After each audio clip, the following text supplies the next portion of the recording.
The first thing early humans may have done when they met a mammoth was not attack.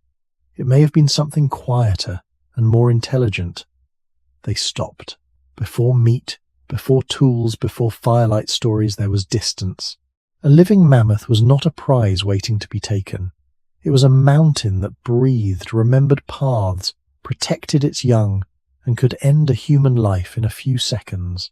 The cold truth is that survival may have begun not with courage, but with hesitation. So when early humans first stood near a mammoth, were they seeing food, danger, or a future they did not yet understand?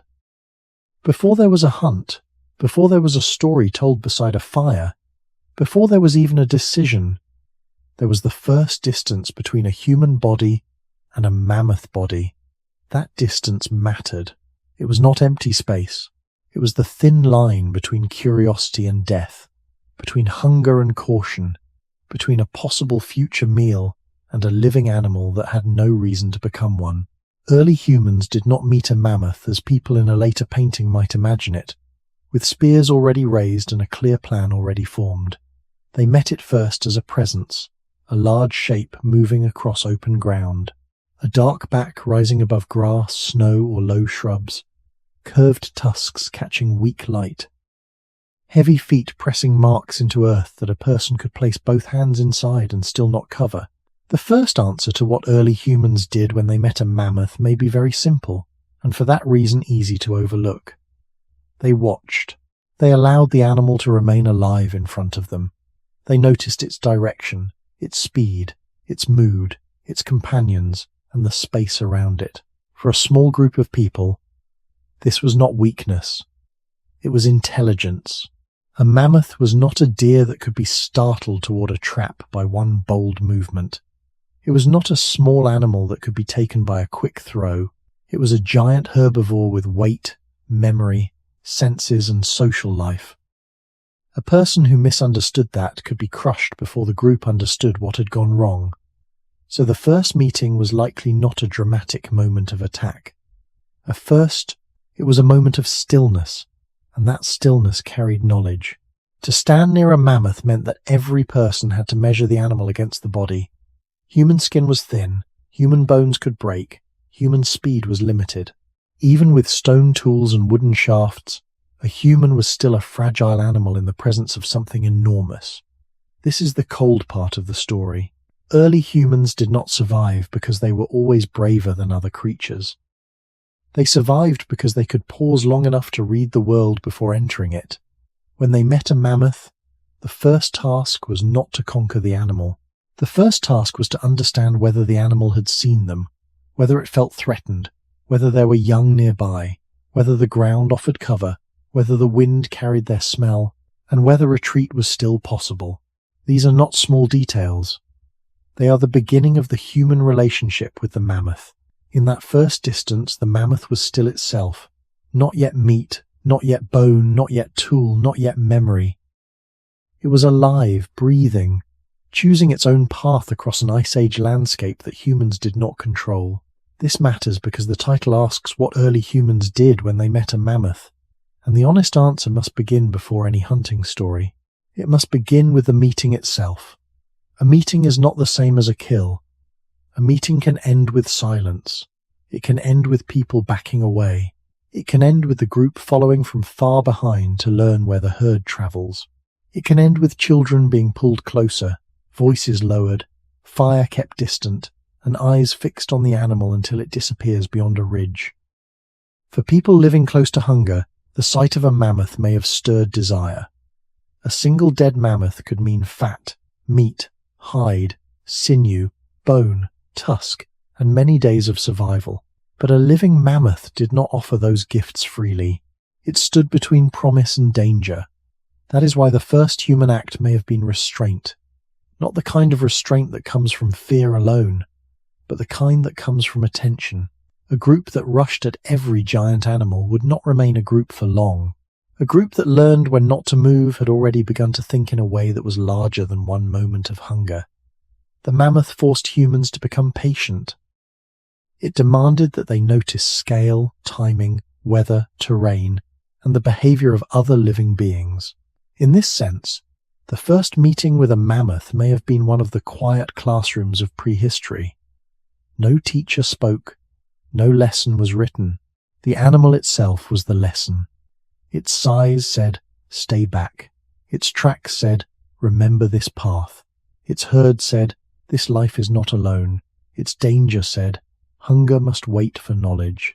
And in that pause, early humans began the long, careful work of learning what kind of creature stood before them. Distance was not only measured by footsteps. For early humans standing near a mammoth, distance also lived inside the mind. It was the space between wanting and acting. A hungry person could look at that great body and understand, without any words as we know them today, that there was enough life in it to matter. Meat, fat, hide, bone and tusk were all held inside one animal, but the animal was not lying still. It was walking, breathing, choosing, listening, smelling, and staying close to its own kind. This meant the first human response had to be divided. One part of the mind might have seen possibility. Another part had to see the danger clearly enough to survive it. That divided feeling may be one of the most important parts of the whole story. When early humans met a mammoth, they were not simply meeting food. They were meeting a decision that was too large for one person. A single person could not safely solve the question of a mammoth alone. Even looking at it closely may have required the quiet agreement of a group. Someone had to stay with the children. Someone had to notice the wind. Someone had to watch the ground. Someone had to look for other animals nearby. Someone had to decide whether the group should remain hidden or move away. In this way, the mammoth did something powerful before any spear was lifted. It made human attention collective. The animal's size forced people to think together. A rabbit or a bird might be followed quickly by one skilled person. A mammoth asked for something else. It asked for patience shared across several bodies. It asked for memory held by older eyes and caution learned from earlier mistakes. It asked the group to understand that one wrong movement could affect everyone, not only the person who made it. This is why the first meeting may have been quiet, but it was not empty. It was filled with small calculations. If the mammoth was alone, that meant one thing. If it was part of a herd, that meant another. If a young calf was nearby, the danger could grow. If the animal was feeding calmly, the group might watch longer. If it raised its head, turned its ears, shifted its weight, or began to face them, the meeting could change in a moment. Early humans did not need modern science to understand such signs. Living close to animals teaches the body to notice what written language never has to explain. A change in posture can mean warning. A sudden silence in a group of animals can mean awareness. A path used again and again can become knowledge. This kind of knowledge is not dramatic, but it is deeply human. It connects directly to the question of what early humans did when they met a mammoth, because their first actions were probably not the actions we remember in heroic images. They may have crouched lower. They may have shifted downwind.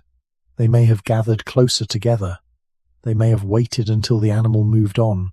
They may have marked the place in memory, not with a map, but with the shape of the land, the slope of the ground, the feel of the air, and the direction of the herd. To people living in the Ice Age world, memory was not decoration. It was survival. Remembering where mammoths passed could matter later, even if nothing happened that day. A meeting could become information. Information could become planning. Planning could become food much later, or safety, or a story told to warn others. But in Trook 1, the answer remains at the beginning. The first thing was not mastery. It was learning how small a human body was beside a living giant. This smallness did not make humans helpless. It made them careful. And care, when repeated over many meetings, could become a quiet form of power. The mammoth did not need to attack to teach this. Its mere presence was enough.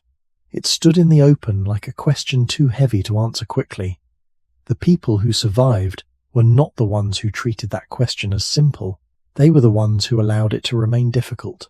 They watched longer than hunger wanted them to watch. They held back when fear or desire might have pushed them forward. And in that held breath between the group and the giant, something very old in human life became visible.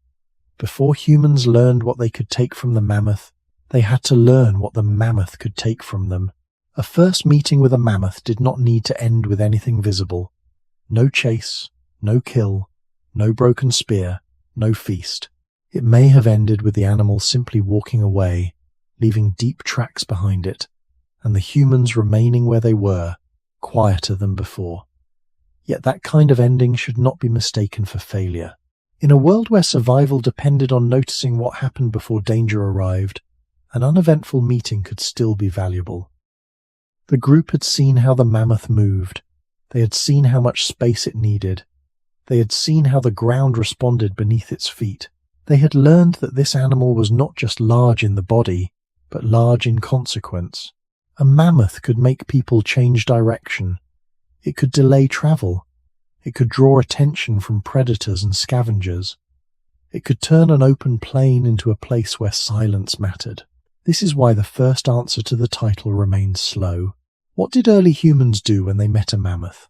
They may have done something that does not look impressive from far away. They may have remembered. For people without written records, memory was a living tool.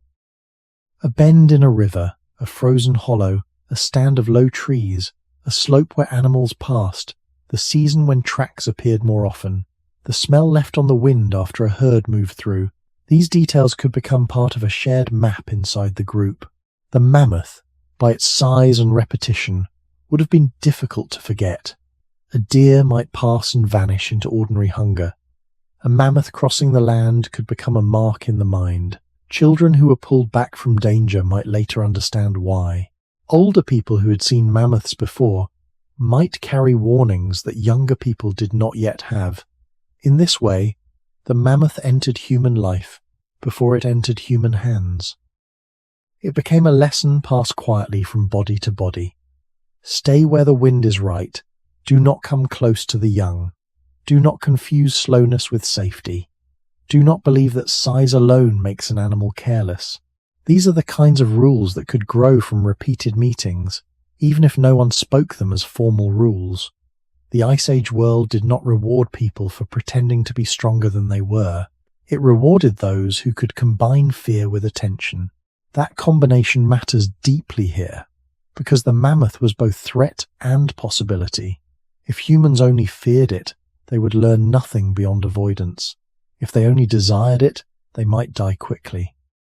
But between fear and desire there was a third response. Study. This study did not happen in a school, and it did not require the language of science. It happened through watching tracks fill with frost, watching a herd choose a route around bad ground, watching birds gather after animals passed, watching wolves or other scavengers become alert to the same presence. The mammoth taught humans not by offering itself, but by forcing them to slow down. Every meeting could add a little more knowledge, not enough to control the giant, not enough to remove the danger, but enough to make the next meeting different from the first. A group that had seen one mammoth might be startled. A group that had watched many might begin to understand patterns. This is the quiet foundation beneath any later story about mammoths and humans. Before meat could be cut, before bones could be shaped, before tusks could be carried, before any plan could be made, there had to be a long period of seeing the mammoth as alive. That is easy to forget when looking backward, because the remains that last in the ground are often bones, tools, cut marks, campsites, and traces of use. Archaeology can show what humans sometimes did after an animal died, but the living moments before death rarely leave clear marks. A pause does not fossilize. A careful retreat does not remain in stone.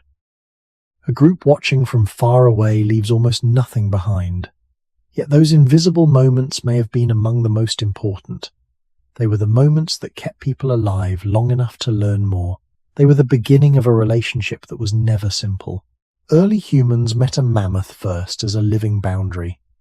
It showed them where human strength ended and attention had to begin. And when the animal finally moved beyond the ridge, leaving only tracks, smell, and disturbed ground behind it, the people may have carried away no meat at all, but something still useful. the knowledge that this giant belonged not to one sudden act, but to a whole landscape they would have to understand. To early humans, a mammoth was never only the shape that stood in front of them, it was also the land around it. Where a mammoth walked, the ground changed. Where a herd passed often, the snow, soil, grass, and low plants carried signs of their weight. To meet a mammoth, then, was not simply to meet an animal. It was to meet a moving part of the Ice Age world, a creature large enough to make the landscape feel different after it had gone. This is important because the human question, what did early humans do when they met a mammoth, cannot be answered by looking only at the moment of eye contact between a person and a giant. The meeting began earlier than that. It began in tracks pressed into cold earth. It began in broken vegetation. It began in paths worn by repeated movement. It began in the knowledge that a living giant was somewhere near, even before it appeared. A mammoth carried its presence outward. Its feet left deep signs. Its feeding could alter the surface of a place. Its movement could show where ground was firm, where water might be nearby, where open routes crossed a plain, and where herds returned again and again. Early humans living in such a world did not need to separate animal from landscape as sharply as modern people often do. A mammoth was not a picture of wildlife standing against a background. It was part of the background itself. Its body belonged to the cold steppe, to the low plants, to the wind, to the long distances, and to the other animals that shared the same world. When people saw mammoth tracks, they were not only seeing where feet had fallen, they were seeing time. The herd had been there before them. It might come again. It might be moving toward water, shelter from wind, feeding ground, or a route remembered by many animals across seasons. That kind of information could matter even when no one intended to hunt. It could tell a human group where not to place children, where to move quietly, where predators or scavengers might appear later, and where a dead or weakened animal might one day be found. In this sense, the mammoth made the land readable. It turned open space into a field of signs. A flat place was not just flat if a herd had crossed it. A hollow was not just a hollow if it held old footprints. A line through low vegetation was not just a line if it showed repeated movement. The mammoth enlarged human attention. It taught people to look beyond the animal's body and ask what the body revealed about the land. This is why the first meeting with a mammoth may have felt less like a sudden event and more like entering a zone of consequence. A person might first notice the tracks, then the smell, then distant movement, then birds rising, then the heavy shape itself. Each sign narrowed the distance between ordinary travel and the presence of a giant. The animal became visible step by step before the eyes fully saw it. For early humans, this slow discovery mattered. It gave the group time to adjust. It gave them warning. It allowed them to decide whether to continue, wait, climb higher ground, move downwind, or leave the area. The mammoth, even unseen, shaped human behavior. That is a quieter answer than a hunting scene, but it may be closer to how many meetings actually began. The Ice Age world was not a stage built for human action. It was a shared place, full of large herbivores, predators, weather, hunger, and uncertainty. A mammoth moving through it reminded humans that they were not the only ones making paths. They were following, avoiding, interpreting, and sometimes benefiting from routes made by other lives. The mammoth's size made this unavoidable. A small animal could disappear without changing much. A mammoth left memory in the ground. Its body pressed knowledge into mud, snow, dust, and grass. When early humans met that knowledge, they were already meeting the mammoth. They were learning that the animal was not isolated from the world around it. It belonged to the cold land, and the cold land partly belonged to it. Before humans could think about meat, danger, bone, or tusk, they had to understand this larger truth. A mammoth was not one creature standing alone, but a whole landscape moving slowly through time. If a mammoth was a moving part of the landscape, then its tracks were like slow sentences written across the ground. Early humans did not need to see the animal every time in order to know that it had passed. A deep print in damp soil, a line of disturbed snow, crushed plants, loosened earth near a slope, or a trail leading toward water could all speak before the giant body appeared. To modern eyes, a footprint may seem like only a mark. To people who live by watching, it could be much more. It could say that a herd had moved this way recently, or that the ground was soft enough to hold great weight, or that a safer path existed around a wet place. It could say that the group should slow down. It could say that children should be kept close. It could say that predators might also be reading the same signs. This is why the question of what early humans did when they met a mammoth cannot be separated from what they did when they met its traces. A mammoth did not appear from nowhere. It announced itself through the land. The first meeting might begin with a person bending near the ground, pressing fingers into the edge of a track, seeing whether the print was sharp or softened, whether wind had filled it, whether frost had formed inside it, whether other feet had crossed over it. Such small observations could change what a group chose to do next. If the tracks were old, perhaps the group only remembered the place. If the tracks were fresh, perhaps they moved more carefully. If the signs showed many animals, perhaps they knew that a herd was near. If small prints appeared beside large ones, perhaps they understood that young were present, and with young came greater danger. In this way, the mammoth made even empty ground feel inhabited. A plain without visible animals could still carry the pressure of their lives. People walking through it were not walking through blank space. They were entering a record of movement, feeding, danger, and return. The mammoth's world overlapped with the human world, but it did not belong to humans. This overlap is important. Early humans were not outside nature looking in. They were another animal moving among other animals, trying to understand which signs could be trusted. The mammoth helped organize that understanding because it was too large to ignore. Its paths could guide attention toward valleys, river edges, open feeding grounds, and seasonal routes. Its presence could also warn people away from places where one mistake might trap them between a herd and bad ground. A meeting with a mammoth, then, was also a meeting with decision. Should the group climb higher to watch? Should they circle around? Should they wait until the herd passed? Should they return later to see if anything had changed? These were not heroic choices. They were ordinary survival choices, repeated many times and made under the pressure of cold, hunger, fatigue, and uncertainty.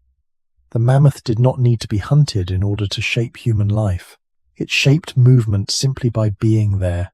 A group might choose a camp with the memory of mammoth routes in mind. They might avoid sleeping too close to a path used by large animals. They might remember where a herd crossed a frozen river, or where tracks gathered near a muddy bank. Some of this knowledge could later become useful in a hunt, but it could also be useful without any hunt at all. It could help people avoid being surprised. It could help them find other animals drawn to the same water or plants. It could help them understand the rhythm of a region. For early humans, the land was not divided into scenery and resources. Everything was connected. The mammoth's body, its tracks, its feeding, the weather, the ground, the nearby predators, and the human group all belonged to the same field of awareness. To meet a mammoth was to feel that connection suddenly become larger. The animal's weight made the land speak more loudly. Its movement turned distance into information. Its repeated routes turned places into memory. This is why early humans may have responded to mammoths with something slower than attack and deeper than fear. They learned the shape of the world around the animal. They learned that the giant in front of them was never truly alone. It carried water places, feeding places, danger places, and remembered paths with it. And long before a mammoth could become food, bone, hide, or story, it first became a sign that the land itself had to be read carefully. A mammoth could make a place feel older than the humans who entered it. Its paths were not made for people. Its feeding grounds were not arranged for human comfort. Its crossings over valleys, frozen edges, riverbanks, and open plains belonged to rhythms that began before a small human group arrived and would continue after they left. This is a humbling part of the story. When early humans met a mammoth, they were not discovering a world waiting to be used by them. They were entering a world already full of movement, memory, and need. The mammoth was one of the creatures that helped reveal that truth. It did not stand outside the landscape like an object. It carried the landscape in its habits. It knew, in the way animals know, where to feed, where to move, where to stay with the herd, where to avoid danger, and where to return when conditions allowed. Early humans watching from a distance may not have understood all of this at once, but repeated meetings would have made the pattern harder to ignore. The giant was not wandering randomly. It belonged to roots. It belonged to seasons. It belonged to the cold open world in a way that humans had to respect if they wanted to survive near it. This brings the title into a wider frame. What did early humans do when they met a mammoth? They did not only react to the animal's size, they also began to place themselves inside the animal's world. A mammoth could show them where the land was being used by beings stronger than them. It could show them that a place was not safe simply because it looked empty.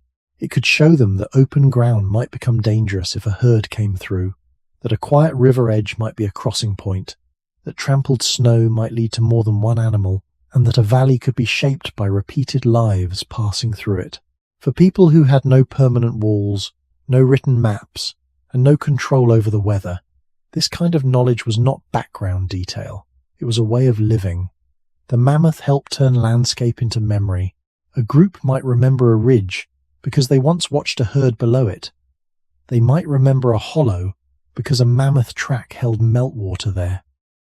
They might remember a patch of open ground because it showed signs of feeding, movement, and return. Over time, places could gain meaning through these encounters, not because humans owned them, but because humans learned what happened there. This learning was practical, but it was also emotional in a quiet way. A place where a mammoth had passed would not feel like any other place. It had scale. It had danger. It had possibility. It reminded people that their lives were small, but not blind. They could not become mammoths. They could not match their weight or strength, but they could notice. They could remember. They could adjust. That adjustment may have been one of the earliest forms of power humans had in relation to giant animals. Not domination, not yet, and perhaps not often. Awareness. The ability to carry a landscape inside the mind and let that memory guide the next step. In this sense, the mammoth changed humans, even when humans did nothing to it. A group that saw only an animal might miss the larger lesson. A group that saw the animal's relationship with the land could begin to understand how to move more safely through the Ice Age world. This did not make life easy. Hunger still pressed on them, cold still followed them, predators still watched many of the same places. But the mammoth gave the land a pattern that careful people could learn from. Its tracks made direction visible. Its herd made danger social. Its feeding made certain plants, soils, and water edges more noticeable. Its absence, after it had gone, still left a trace of presence. That is why Trook 2 must end before the hunt begins. The mammoth was not first a target. It was first a sign that the world was larger than human intention. To meet one was to meet a landscape with its own history. And before early humans could ever touch mammoth flesh, shape mammoth bone, or carry mammoth ivory, they had to stand inside that larger world and learn how to read what the giant had written into the ground. To read a mammoth without touching it was to accept that the animal's body was already speaking from a distance.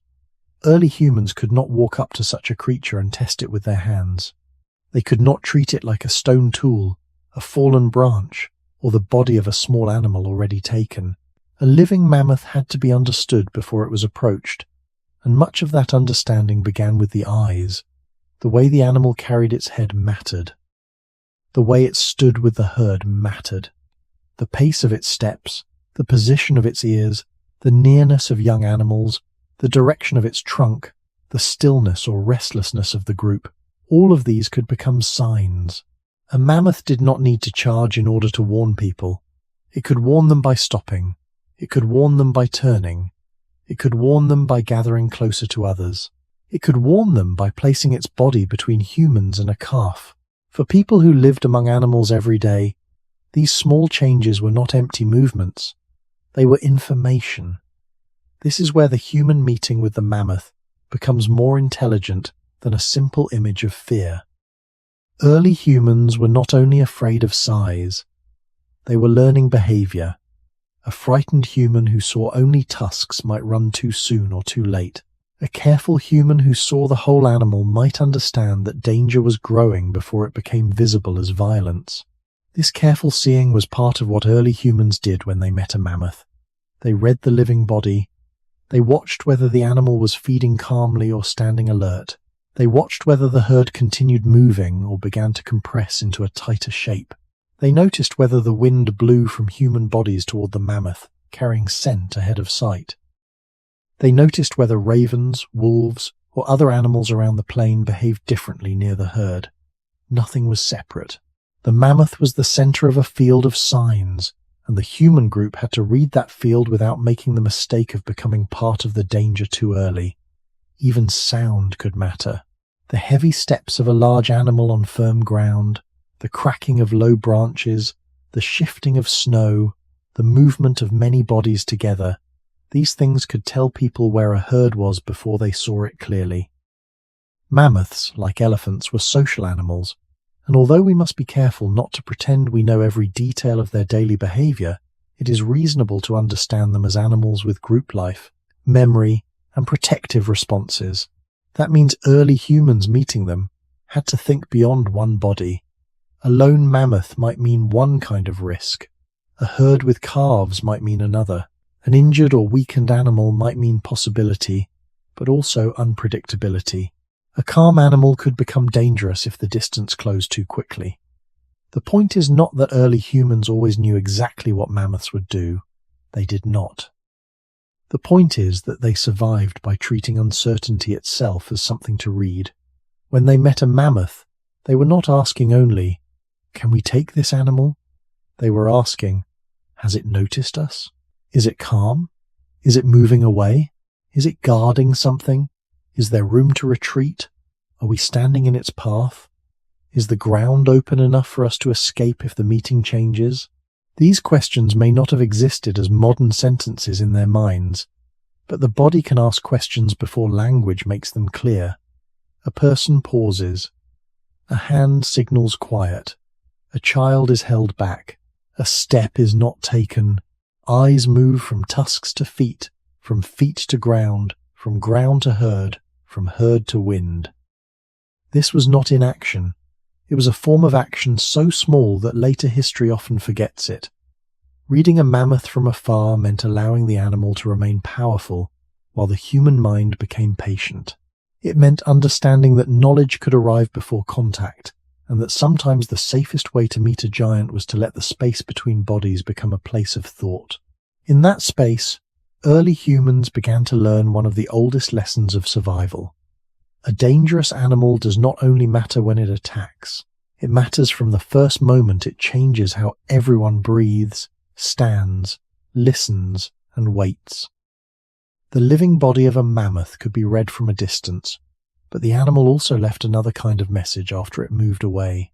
Tracks, dung, broken plants, loosened soil, patches of hair caught on rough surfaces, and old bones scattered across open ground could all become part of the same lesson. Early humans did not need to imagine mammoths as symbols in order to learn from them. They only had to live near the marks mammoths made. A deep track could tell them about weight. A line of tracks could tell them about direction. Many tracks together could tell them that this was not one animal passing by chance, but a herd using the land. Dung could tell them that the animal had fed recently, and perhaps what kind of plants were being eaten in that place. Crushed shrubs or scraped ground could tell them where a mammoth had moved its body through the landscape. A tuft of hair, if found, might remind them of the thick covering that helped such animals live in cold conditions. None of these signs had to give a perfect answer. They only had to give enough information to change behavior. That is how knowledge often worked in the Ice Age world. It was not complete. It was useful. When early humans met mammoth traces, They were meeting the animal in pieces. They saw the foot before they saw the body. They saw the path before they saw the herd. They saw the remains of feeding before they saw the mouth that had fed. This kind of indirect meeting may have been far more common than standing face to face with a living giant. It also may have been safer. A track could be studied without the animal turning suddenly. A broken branch could be examined without tusks nearby. A patch of disturbed snow could be compared with older marks. Slowly, through many small encounters, the group could build an image of the mammoth that was larger than any single sighting. They could learn its routes, its preferred places, its seasons of movement, and the kinds of ground that carried its weight. This connects directly to the central question, because what early humans did when they met a mammoth was not only about the moment of sight. They also learned how to meet the mammoth through evidence. In a world without writing, evidence still existed everywhere. The land recorded pressure, feeding, death, movement, and return. A careful person could read the difference between fresh marks and old marks, sharp edges in mud, loose clumps of soil, snow not yet hardened by wind, or footprints not yet softened by melt, could all suggest recent passage. Older signs might become part of memory instead of warning. The difference mattered. Fresh signs could mean that the group should move quietly or change direction. Older signs could mean that the place belonged to a route worth remembering. A mammoth bone lying on the ground could carry another message. It might come from an animal that died naturally, from predators, from humans, or from events no one nearby had seen. Early humans could not always know the full story behind such remains, and we should not pretend they could. But they could learn from the fact that a giant body had once fallen there. A dead mammoth, even an old one reduced to bone, showed that the powerful were not beyond death. It showed that enormous animals could become part of the ground, part of scavenger life, part of human memory. Seeing old bones may have shaped how people thought about living mammoths. The animal in front of them was dangerous, but not untouchable in every sense. It was alive now, but life could change. This did not mean humans immediately thought of hunting. It meant they understood that mammoths had a cycle and that their remains could matter. Traces also taught patience. A group might follow signs for a while and still find nothing. They might discover that tracks led over hard ground where the trail disappeared. They might learn that wind erased snow marks quickly, that rain softened prints, that other animals crossed the same paths and confused the story. The mammoth signs were not always clear. Reading them required caution, comparison, and shared memory. One person might notice depth, another might notice direction, another might remember seeing similar tracks in another season.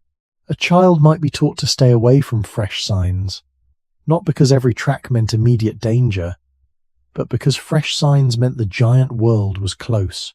In this way, mammoth traces became part of human education. They trained the eyes to slow down. They trained the group to think beyond what was visible in the present moment. The mammoth might be gone, but its absence was not empty. It had left instructions without intending to teach. Follow carefully. Wait. Look at the ground. Notice what has changed. Remember where the giant passed. Before humans could decide whether a mammoth was danger, opportunity, or future food, they first had to become readers of these quiet marks. And the more they read, the less the mammoth was only a sudden giant appearing on the horizon. It became a pattern spread across the land, written in weight, movement, feeding, and time. Reading a mammoth was not only the work of one pair of eyes. It was a group skill, built slowly through repeated meetings, repeated warnings, and repeated moments when nothing happened because people had understood enough to stay safe. One person might notice the direction of the tracks. Another might notice that the wind was wrong. Another might remember that a herd had crossed the same low ground in a colder season.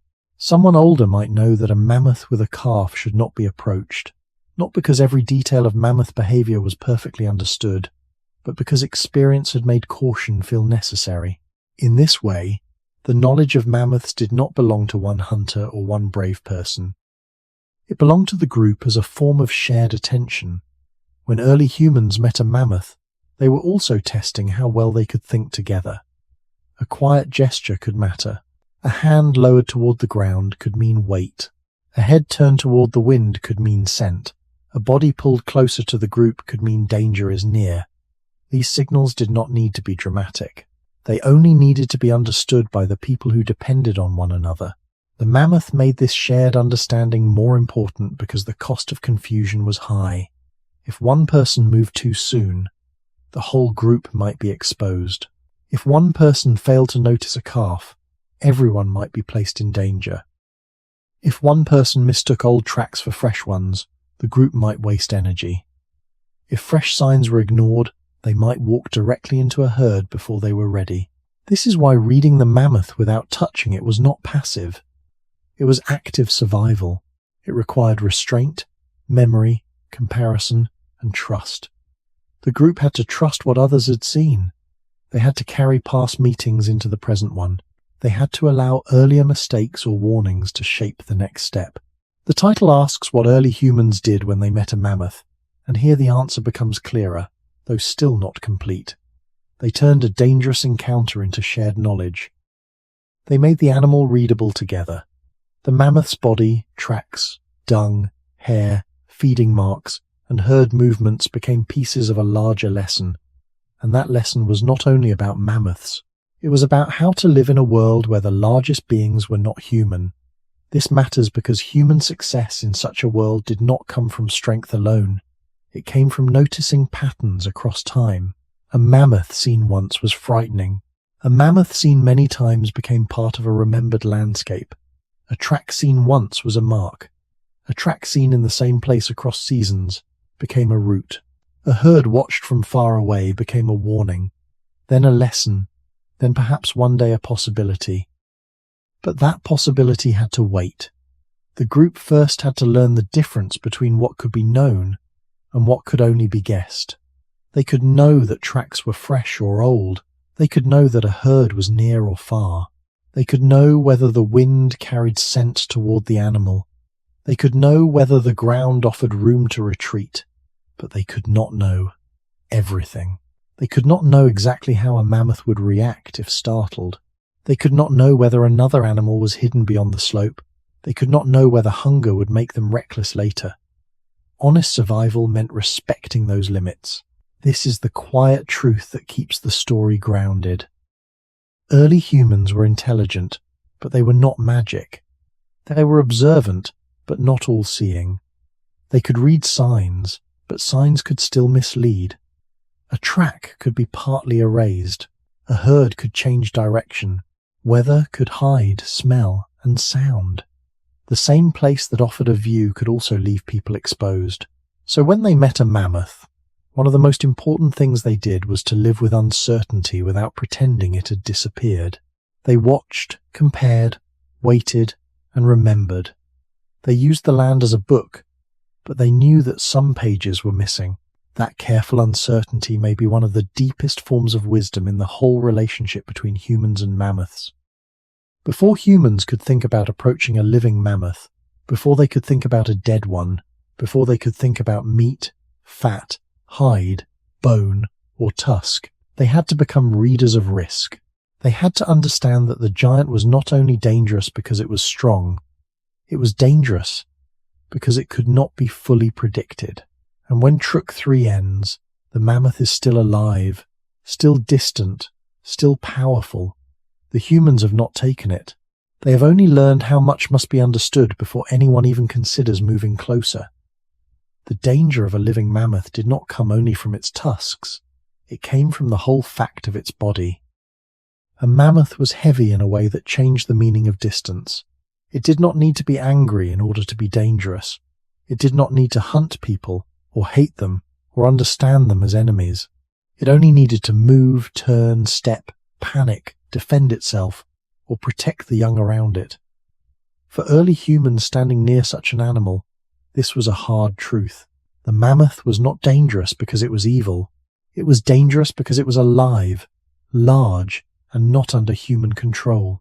A small human mistake could place a body beneath a foot, in the path of a tusk, or too close to a frightened animal with no safe way out. This is why the first human response had to remain careful. The mammoth was a herbivore, but that did not make it harmless. Many plant-eating animals can be more dangerous than predators when startled or cornered, because their strength is built into size, speed, and defense. A predator may choose whether to attack. A huge herbivore may injure simply by trying to escape, turn, or protect its herd. Early humans living near mammoths would have had to understand this difference. They could not assume that an animal eating grass or low plants was peaceful in the human sense. Calm did not mean safe. Distance did not mean safety. If the animal began moving toward them, stillness did not mean invitation. A mammoth feeding quietly could become a danger if people crossed too near, especially if calves were present. This matters directly to the question of what early humans did when they met a mammoth, because the answer must include what they chose not to do. They did not always move closer. They did not always test their courage. They did not always turn the meeting into a contest. Sometimes the most intelligent act was to let the animal keep its space. A living mammoth forced humans to think about limits. Human arms were short. Human skin was exposed. Human bones broke easily compared with the force of a giant body. A stone point or wooden shaft could be useful in many situations, but tools did not erase the danger of standing near tons of living muscle. The distance between having a weapon and being safe was enormous. This is a quiet but important truth. Technology did not make early humans invincible. It gave them options, and options still required judgment. A person holding a spear near a mammoth was still a fragile creature beside a massive one. The group had to understand not only what they could do, but what the animal could do without warning. It could turn faster than expected. It could block a path. It could make the ground itself unsafe by forcing people to move too quickly over snow, mud, stones, or uneven earth. It could push people into panic, and panic could break the group's careful thinking. A living mammoth also carried social danger. If it was part of a herd, then one body was never the whole situation. Other mammoths could stand nearby, behind a rise, beyond drifting snow, or partly hidden by distance. A person might focus on the largest animal and fail to notice the rest of the herd. A calf could change everything. Where there was a calf, there could be adults more alert, more protective, and less tolerant of approach. Early humans did not need to explain this in modern scientific language. They only needed to survive enough encounters to learn that a young animal near a giant body made the air more dangerous. The meeting then became not one question, but many. Where is the herd? Where is the young? Where is the escape route? Where is the wind? Where is the ground firm? Where are the children? Where are the weakest members of the group? These questions belong to the real human encounter with a mammoth more than any simple image of attack. Before humans could think of mammoth meat, they had to think of mammoth force. Before they could imagine using bone or hide, they had to respect the living animal that still owned those things. The mammoth's danger was not separate from its value. The same huge body that could one day feed people could also end them.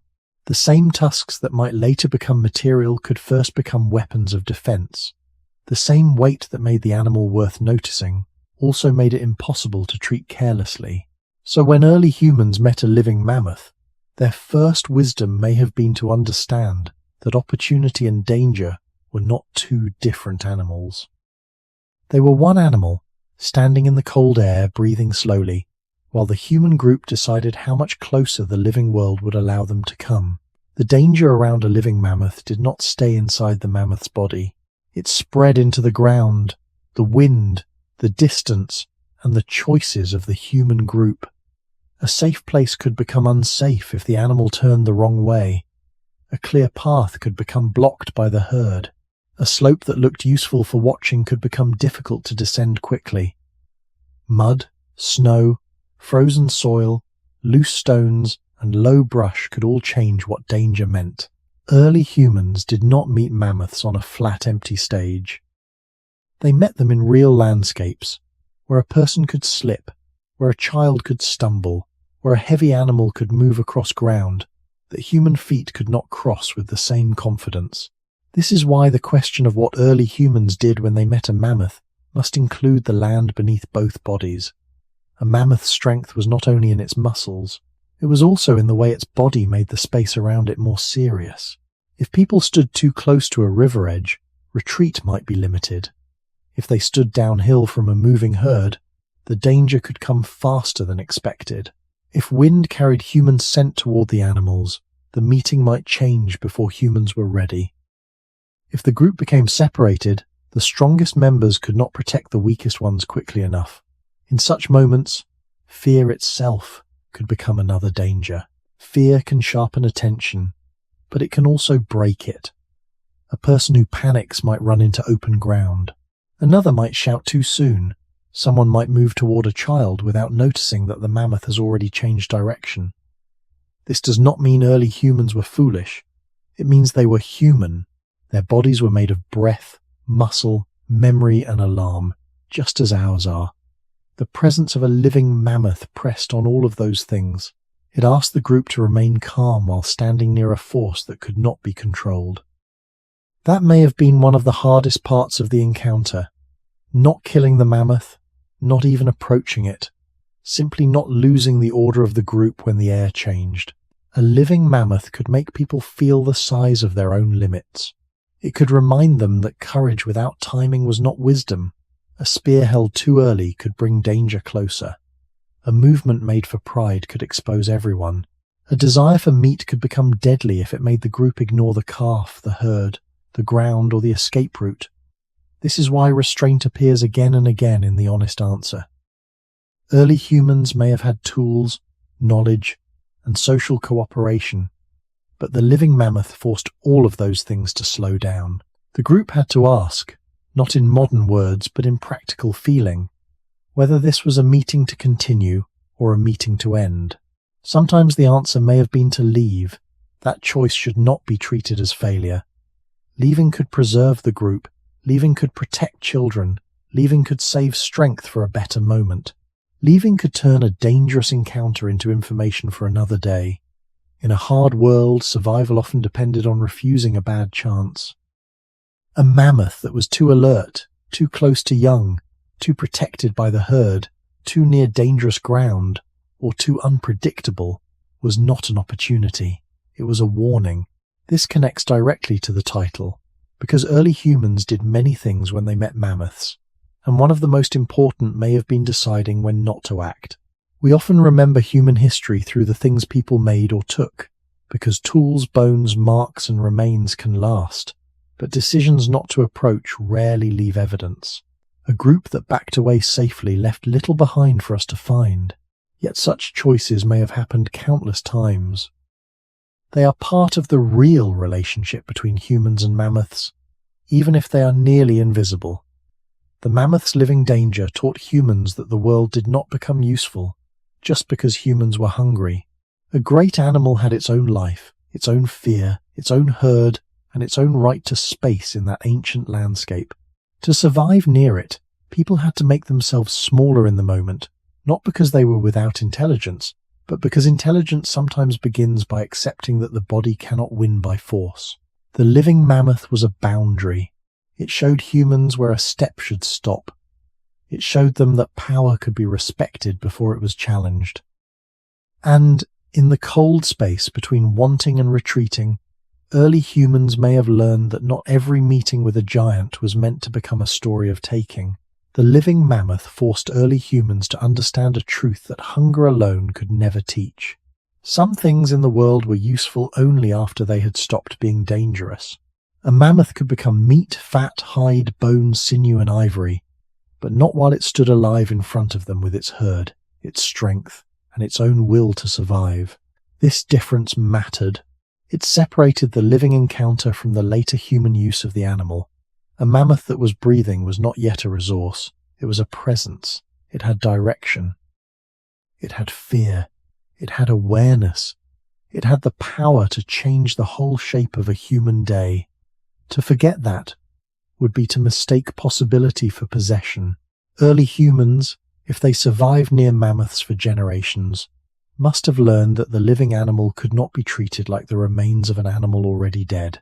The same body could mean two completely different things depending on whether breath was still inside it.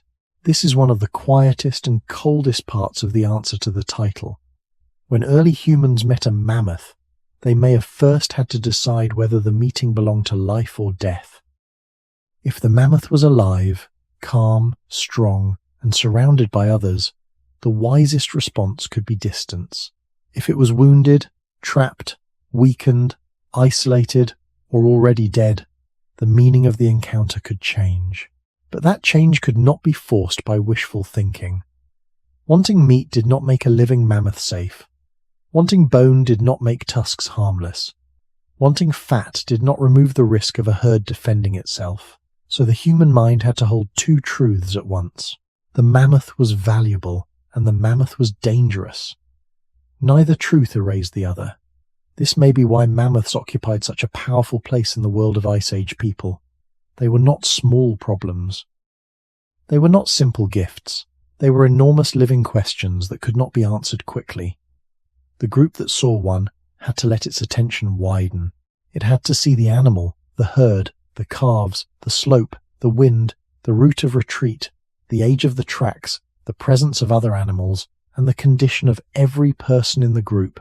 A weak member, a child, an injured adult, or a tired traveller could change the decision. The danger of the mammoth was never only about the strongest human standing closest to it. It was about the whole group, and whether that group could remain whole after the meeting ended. This connects deeply to what early humans did when they met a mammoth. They did not only ask what the animal could give them, they had to ask what the animal could take away. It could take time. It could take safety. It could take a life. It could take the confidence of a group that had moved too close. Because of that, hesitation was not empty. It was a way of protecting the future. A group that stepped back from a dangerous mammoth might live long enough to find a carcass later, to follow safer signs, to learn a route, to teach children, or to wait for a better season. The decision not to act could carry hidden value. It could preserve everything that later action would need. This is why Trook 4 must end before any story of a dead mammoth begins. The living animal had to remain itself. It was not yet a pile of useful parts. It was not yet a shelter frame, a tool material, a meal, or a memory beside the fire. It was a giant moving through its own world, and humans had to meet it with humility. That humility was practical, not romantic. It meant knowing when the body was too small. It meant knowing when hunger was too loud. It meant knowing when a place offered no safe path. It meant accepting that a living mammoth could not be reduced to human need. In that acceptance, early humans may have found one of their most important survival skills. They could imagine what the mammoth might become, but they also had to respect what it was. And only after that respect, only after the living danger had passed or changed, could the story move toward another kind of meeting, not with a mammoth breathing in the cold air, but with a mammoth lying still on the ground, where fear, hunger, and opportunity would gather in a different way. A dead mammoth changed the meaning of the ground. The same animal that no one could safely approach while it breathed might, after death, become the center of an entirely different kind of meeting. Early humans who found a mammoth lying still did not simply find meat. They found a place where many needs, many dangers, and many decisions gathered at once. A carcass of that size could not be treated like the body of a small animal. It was too large, too valuable, too visible, and too likely to draw attention from others. In the cold air of an Ice Age landscape, a dead mammoth could mean fat for warmth, meat for hunger, hide for covering, bones for tools or structure, sinew for binding, and tusks that might later be shaped or carried. But none of those things arrived without risk. A dead giant could attract wolves, large cats in some regions, hyenas in others, scavenging birds, and possibly other human groups who had read the same signs. So when early humans met a dead mammoth, the first question may not have been, how much can we take? It may have been, who else knows this is here? This is the colder truth beneath the gift. A carcass could feed many, but it could also become a dangerous gathering point. The smell would travel, tracks would collect around it, birds might circle or settle nearby, predators could arrive before humans, after humans, or while humans were still cutting. Even if the mammoth had died naturally, the place around it would not be neutral. It would be active. It would be watched. It would be changing, hour by hour. Early humans had to read that change carefully. Was the body fresh? Were predators already feeding? Were there marks from teeth? Were there signs that other people had been there? Was the ground open enough to see danger coming? Was there time to cut and carry pieces away before night, weather, or animals made the place unsafe? In this moment, the question of what early humans did when they met a mammoth becomes more complex. With a living mammoth, distance protected them. With a dead mammoth, distance might mean losing a rare chance. Yet closeness still carried danger. The animal no longer moved, but everything around it could move. The carcass turned the land into a meeting place between hunger and caution. A group might approach slowly, not because the mammoth itself would rise, but because the world around death was never empty. They might watch from a ridge first. They might wait to see whether scavengers moved in and out. They might listen for animals hidden beyond the body. They might send only a few adults closer while others stayed back. They might cut quickly from accessible parts rather than try to use everything at once. They might carry away fat or meat and return later if the place remained safe. Or they might decide that the risk was too great and leave the giant to others. These choices were not simple, and we should not pretend to know one fixed pattern for every group, every region, or every time.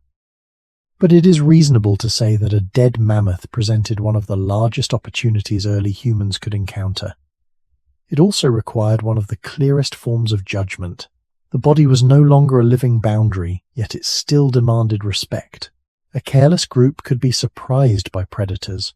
A slow group could lose the best parts to scavengers or cold damage. A noisy group could draw unwanted attention. A greedy group could remain too long. The dead mammoth, like the living one, taught humans that survival was not only about taking, it was about timing. It was about deciding what mattered most, what could be carried, what should be left, and when the place had become too dangerous to stay. In that still body, early humans may have seen a future of food and tools, but they also stood inside a circle of risk. Death had opened the giant, but it had not made the world safe. A dead mammoth was not a simple meal waiting quietly on the ground. It was too large for that. Its body offered more than one group could easily carry, more than one person could understand at a glance, and often more than the place itself could safely allow.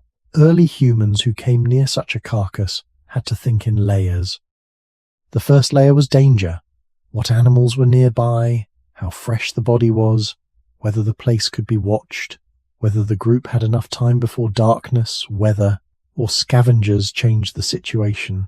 The second layer was effort. How many hands were available, which tools were sharp enough, who could cut, who could carry, who had to guard of the word, and who had to stay back. The third layer was value. What part of the mammoth mattered most in that moment? This is where the meeting with a dead mammoth becomes deeply practical. A giant body contains many useful things, but usefulness depends on need, timing, and the ability to remove and transport them. Meat mattered, but meat was heavy. Fat mattered greatly, especially in cold environments where energy was not only about fullness but about warmth and survival. Hide could matter, but it was difficult to remove and heavy to carry. Bone could matter, but large bones could not be moved casually. Tusks could matter, but they required time, strength, and a reason to invest effort. A dead mammoth, then, did not simply answer hunger. It asked the group to choose. What should be taken first? What can be carried before the smell brings more animals? What will spoil, freeze, or be lost if left too long? What is worth the risk of staying? These choices connect directly to the title, because when early humans met a mammoth that was no longer alive, their action may have been less like celebration and more like careful work under pressure. They may have cut accessible flesh first. They may have searched for rich fat. They may have opened parts of the body that gave the most energy for the least risk. They may have broken or carried bones later, if the place remained safe. They may have returned more than once, or they may have taken only what they could and left the rest to other animals, weather, and time. None of this should be imagined as waste in the modern sense. In the Ice Age world, leaving part of a carcass behind could be a rational decision. A group could not carry an entire mammoth across the land. They could not remain forever beside it. Their bodies had limits. Their tools had limits. Their time had limits. The cold might preserve some parts, but cold could also make cutting harder, movement slower, and hands less effective. A thawing body could attract more scavengers and become more difficult to manage. The same carcass could be a gift in the morning and a danger by night. This is why a dead mammoth required planning, not just appetite. A person cutting into the animal had to work with stone edges, muscle, tendon, skin, fat, and bone. The work would be slow and physical. It would not resemble the easy cutting of prepared meat. The body of a mammoth was thick, heavy, and resistant. Even after death, the animal's size remained a kind of force. It demanded labor from the living. In that labor, early humans were not only feeding themselves, they were transforming a giant into portable survival. A strip of meat became something that could be carried. A piece of fat became energy stored for later. A section of hide became possible covering. A bone became potential material. But each transformation required time, skill, and cooperation. This is the quieter reality behind the image of humans and mammoths. The encounter did not end when the animal stopped breathing. In some ways, another encounter began. The group now had to meet the mammoth through work.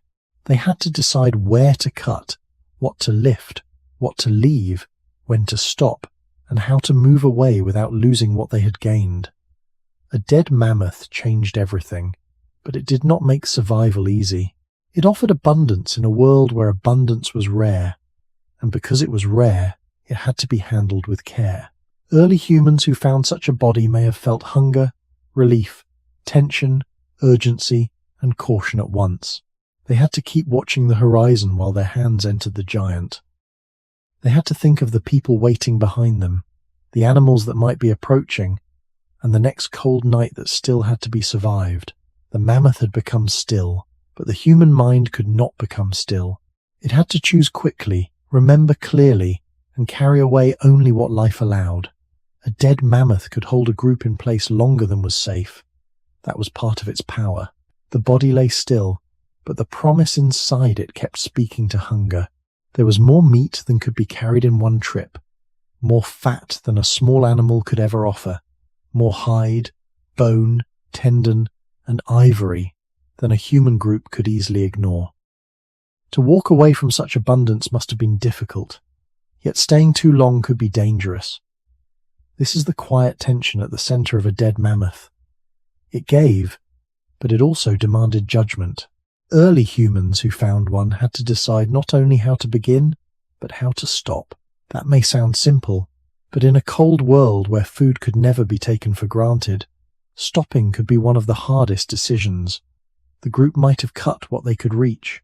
They might have carried heavy pieces away from the carcass to a safer place. They might have returned if the body remained accessible. They might have watched whether wolves, hyenas in some regions, large cats, or birds had claimed more of the site. They might have used the cold itself as a kind of temporary preservation, but they could not rely on the cold forever. Weather could change. Snow could cover signs. Thaw could soften flesh. Predators could gather. Other humans could arrive. A place of food could quickly become a place of conflict or loss. This is why the meeting with a dead mammoth was not only physical work, it was social work. People had to divide tasks. Some cut, some watched, some carried, some stayed with children. Some remembered the route back, some understood which parts were worth the most effort. A group that failed to organize itself might lose time, tools, safety, or food. A group that worked together could turn part of the giant into life for many days. In this sense, A dead mammoth did not simply feed humans. It tested the human group. It asked whether they could cooperate under pressure. It asked whether they could control urgency. It asked whether they could leave behind what was too heavy, too risky, or too late to take. The answer to what early humans did when they met a mammoth becomes wider here. They did not only stand in awe, they did not only fear, they did not only take. They negotiated with the limits of the situation. The carcass might have become a center of activity, but not in a careless way. Hands had to work through thick skin and dense tissue. Stone edges had to be used and renewed. Pieces had to be separated, lifted, shared, and carried. The body of the mammoth had to be transformed into something human bodies could actually use. That transformation was not instant. It required knowledge of where to cut, which parts mattered, how much weight a person could bear, and how far the group could move before fatigue made them vulnerable. Even after the animal's death, scale remained the central fact. The mammoth was still too large for human desire. It could not be fully possessed by simply finding it. It had to be approached in portions. A little meat now, fat if possible, a useful piece of hide if time allowed, bone or ivory only if the group had reason and strength. The rest might remain for scavengers, weather, or future return. This does not make the encounter less important. It makes it more realistic. Early humans lived in a world where abundance and danger were often bound together. A dead mammoth could be one of the clearest examples of that bond. It could save lives, but only if people survived the process of using it. It could become food, but only through effort. It could become memory, because a group would not easily forget the place where such a giant had fallen. Children might remember the smell, the warning voices, the heavy carrying, the long return to camp. Adults might remember which tools worked, which approach was safer, which part was worth taking first, and which mistake should not be repeated. A dead mammoth could teach as much as it fed. It could teach that nature's largest gifts were never separate from cost. It could teach that opportunity must be handled before it disappears. It could teach that the same body once feared from a distance could, under different conditions, become warmth, strength, and survival. But Trook 5 must end carefully. A dead mammoth changed everything, yet it did not explain every meeting. It did not mean humans always found mammoths dead. It did not mean they never hunted. It did not mean the story was simple. It only shows that one of the most important encounters with a mammoth may have happened after the animal was already still. There, around a body too large to waste and too dangerous to approach without thought, early humans faced a question that would lead into the next part of the story.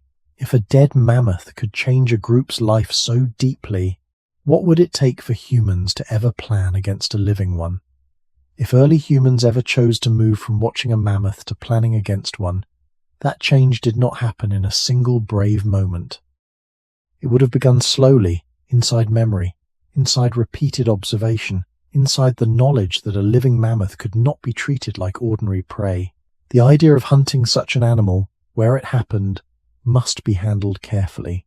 Archaeological evidence can show that humans sometimes used mammoths after death, and in some places it suggests hunting or active killing, but it does not allow us to turn every meeting into a clear hunting scene. That is important for honesty. Early humans did not meet a mammoth and automatically become hunters of giants. More likely, most meetings ended with watching, avoiding, learning, or using remains when chance allowed. But over time, in certain places, under certain pressures, with enough knowledge of land and animal behavior, some groups may have learned that the impossible was not always impossible. It was only too dangerous to attempt without planning. This is where fear could begin to change into something else.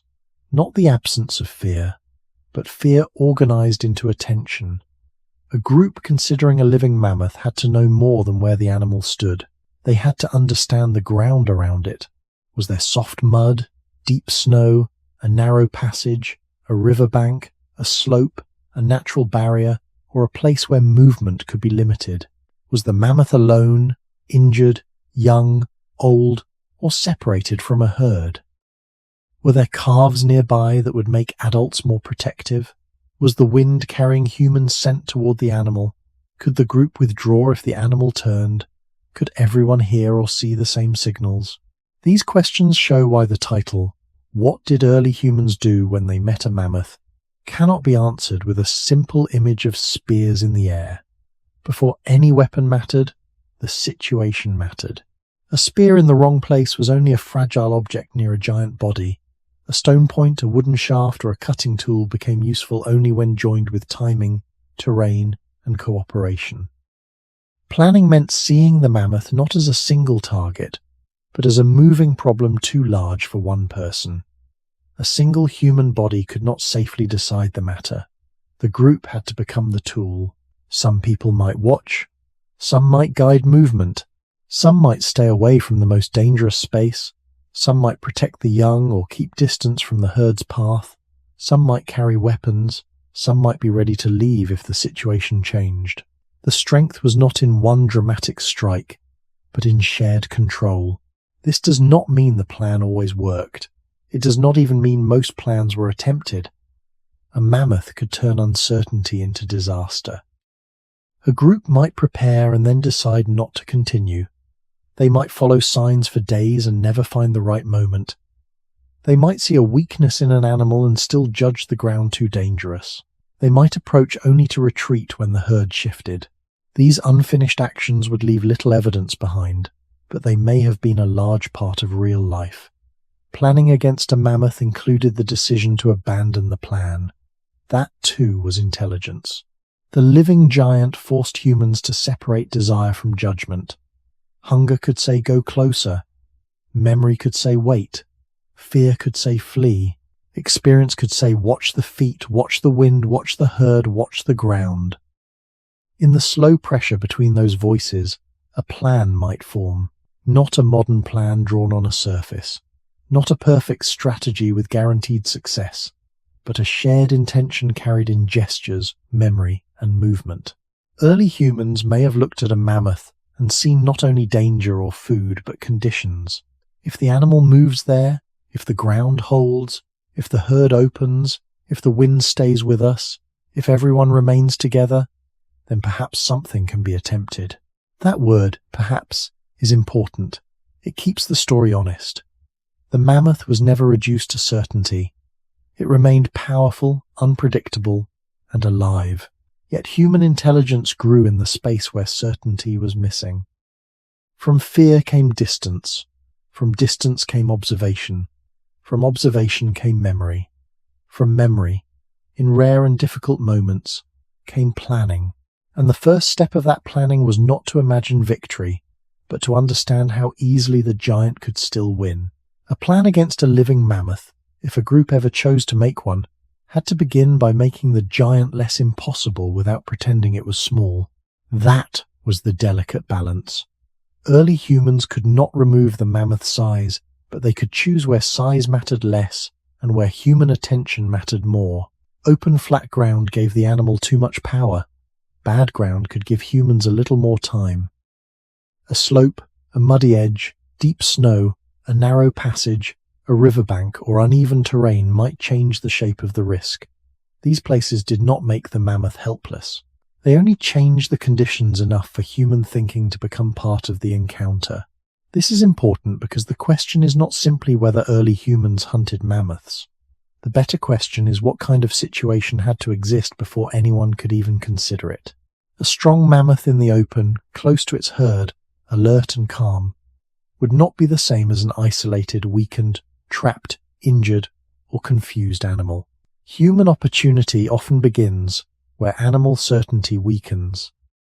But opportunity was not the same as safety. Even a weakened mammoth could injure or kill. Even a separated animal could turn suddenly. Even a place that seemed useful could become dangerous if people misread the ground. So the group had to think not only about approaching, but about leaving. A plan without an exit was not a plan. It was only hunger wearing the face of courage. Early humans may have understood this through long experience. They knew that the mammoth's feet mattered as much as its tusks. They knew that a body so heavy could make distance disappear quickly if it moved the wrong way. They knew that a person who fell, slipped, or became separated might not be helped in time. For that reason, planning must have included positions, watching, waiting, and keeping people out of the most dangerous space. Some may have stayed farther back. Some may have watched the herd. Some may have guarded the direction of retreat. Some may have carried tools, not as magic solutions, but as dangerous choices used only under conditions that might allow them to work. This connects directly to what early humans did when they met a mammoth. They did not simply meet an animal and act. They met a living problem and tried to turn it into a situation that could be understood. The mammoth forced them to think in more than one direction at once. Toward the animal, toward the land, toward the group, toward the wind, toward the future. Every part mattered because failure could not be easily corrected. A wrong move near a rabbit meant lost food. A wrong move near a mammoth could mean a lost life. That difference shaped the human mind. It made patience practical. It made cooperation necessary.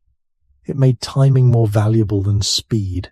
If a group waited for hours, or followed from far behind, or allowed a chance to pass because the animal was still too protected, that waiting was part of the encounter. We should not imagine planning as loud, fast, or filled with excitement. It may have been quiet, a look passed between adults, a hand raised to stop movement, a slow shift to better ground, a decision not to approach while the herd remained too close, a return the next day to see whether the animal had moved, weakened, or left more signs behind. These small choices are easy to miss, but they may have been the true weight of human strategy. The mammoth was too large for simple bravery. It required a kind of group intelligence that could hold fear without being ruled by it. No one could guarantee success. No one could know whether the animal would turn, whether the wind would shift, whether other animals would appear, or whether the group's own hunger would make them impatient. Yet human beings became powerful in part because they could delay action until conditions changed. They could let the world arrange itself before entering it. That is the slow movement from fear to planning. Not fear disappearing, but fear being shaped into attention. Not courage replacing caution, but caution becoming strong enough to guide courage. And if early humans ever stood near a mammoth with the thought of taking it, the first true weapon may not have been stone or wood. It may have been the decision to wait until the giant, the land, and the group all formed one possible moment. A plan against a mammoth did not end with the moment people decided to act. In many cases, the most important part of the plan may have been the part no one later remembered, the decision to stop before it became too late. Early humans who lived near mammoths would have known that a dangerous chance could look like a good chance at first. An animal alone might not truly be alone. A place that seemed useful might become a trap. A wounded mammoth might still be strong enough to kill. A herd that appeared calm could change if people came too close. This meant that planning was never only about how to begin. It was also about how to recognize when the world had refused the plan. That recognition may have saved lives many times. A group might follow signs for a long distance, come close enough to see the animal clearly, and then withdraw because the wind shifted. They might wait near a crossing and then leave because calves appeared. They might prepare tools and positions, then abandon everything because the herd moved to open ground. These endings would leave almost no trace. No bones cut by tools, no broken points, no clear archaeological mark. Yet they may have been part of the human relationship with mammoths just as much as any successful use of a carcass. The history that survives in the ground is often the history of things that happened. But much of survival belongs to things that nearly happened and then did not. This is especially true with mammoths. Their size made every decision heavy. The group had to know when hunger was making them see opportunity where only danger remained. They had to know when effort had already cost too much energy. They had to know when to protect the group instead of chasing the possibility of abundance. In that sense, planning against a mammoth was not only a hunting skill, it was a moral skill inside survival. It asked the group to value living bodies more than imagined meat. It asked them to remember that a future meal meant nothing if the group broke apart before reaching it. This connects directly to the question of what early humans did when they met a mammoth, because one honest answer is that they learned to turn fear into patience. They did not erase fear. They listened to it, shaped it, compared it with memory, and sometimes allowed it to slow the hand. Over many generations, such caution could become tradition. Younger people could learn by watching older people refuse a bad approach. They could learn that tools were not enough. They could learn that a mammoth was never only the animal in front of them, but the whole situation around it. If a hunt or active killing took place, it likely depended on conditions that had been studied before. The land, the season, the animal's condition, the group's strength, the available tools, and the ability to work together. Even then, there was no certainty. A successful encounter might later become memory, food, and useful material. A failed one might become warning, injury, or loss. The mammoth stood at the edge of what humans could attempt. It showed them that intelligence was not the same as control. A plan could be careful and still fail. A group could be brave and still be wrong. A tool could be sharp and still not enough. That is why the movement from fear to planning must remain slow in this story. It was not a straight road toward mastery. It was a narrow path through uncertainty. Early humans did not simply rise above mammoths because they had minds and hands. They had to earn every safe step through attention. They had to accept that the giant might remain beyond them. They had to return again and again to the same old lesson. Distance first, reading second. Planning only when the world allowed it. And when the rare moment came, if it ever came, the group would not be acting from sudden courage. They would be carrying many quiet meetings inside that one decision. All the tracks they had studied. All the times they had watched from higher ground. All the signs they had misunderstood. All the warnings given to children. All the moments when they chose to leave. The living mammoth, then, was never only an enemy or a prize. It was a test of human judgment. It asked whether people could hold desire, fear, memory, and cooperation together long enough to choose wisely. Truck 6 ends here, before the animal becomes useful material, because the planning itself deserves to be seen. Before the mammoth gave meat, fat, hide, bone, or ivory, it gave humans a harder gift: the need to think together before touching power. After death, the mammoth changed from a living danger into something that could be divided, carried, shared, remembered, and slowly transformed. But even then, it was not one simple thing. A dead mammoth did not give only meat. It gave weight, labor, choice, and possibility. For early humans, the body of such an animal could hold many kinds of survival at once. Meat could answer immediate hunger. Fat could answer a deeper need, because in cold environments energy mattered as much as fullness. Hide could become covering, wrapping, or material for protection if it could be removed and handled. Sinew could be useful for binding. Bone could become material. Ivory could be shaped in some cultures and places, though not every group used it in the same way. This is why the question of what early humans did when they met a mammoth becomes wider after the animal's death. They did not simply eat and leave in every case. Sometimes they may have cut, selected, carried, stored, shared, shaped, returned, or remembered. The mammoth became a problem of abundance. A small animal could be used quickly. A mammoth required decisions. Which parts mattered now? Which parts could wait? Which parts were too heavy? Which parts needed skilled hands? Which parts would spoil, freeze, attract scavengers, or become difficult to remove? The dead animal forced people to organize time. It made the group think beyond one meal.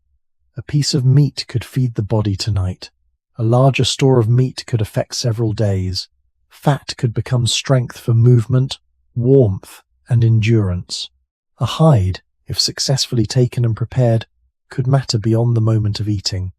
Bone might remain useful after hunger had passed. In this way, the mammoth gave early humans a different relationship with time. It was not only food for the present, it could become material for the near future. Yet nothing about this was effortless. The body had to be opened with tools that needed care. Edges dulled, hands tired, cold stiffened flesh. Weight resisted movement. The group had to work while still watching the land around them. So the mammoth's gift came through labor. It was not handed over by nature in a gentle way. It had to be taken carefully from a body that was still enormous even after death. This keeps the story honest.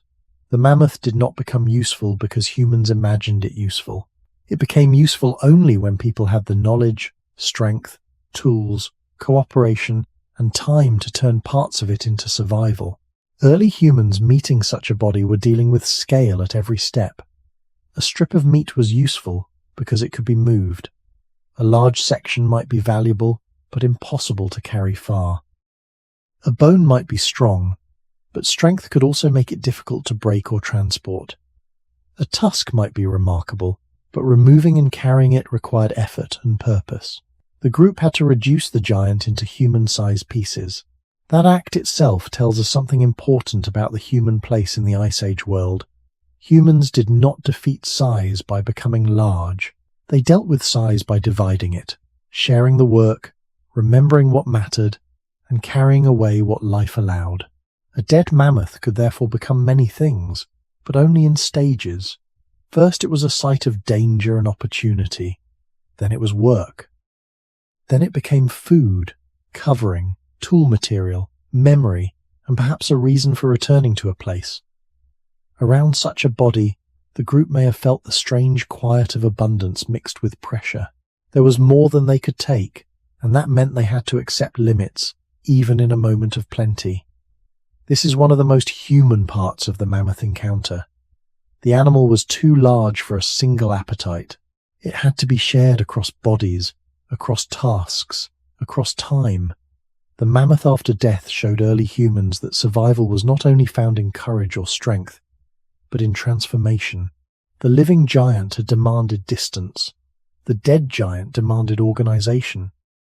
And between those two demands, humans began to turn one of the largest animals of their world into many smaller answers to hunger, cold, movement, shelter, and memory.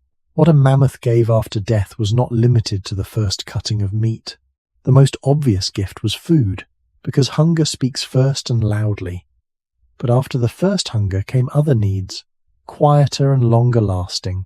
A human group living in a cold Ice Age environment needed warmth, protection, binding, carrying, repairing, and sometimes material strong enough to survive rough use. A mammoth body could answer some of these needs, though never automatically and never in the same way everywhere. Hide, if it could be removed and worked, was not just skin. It was weight, labor, and possible protection.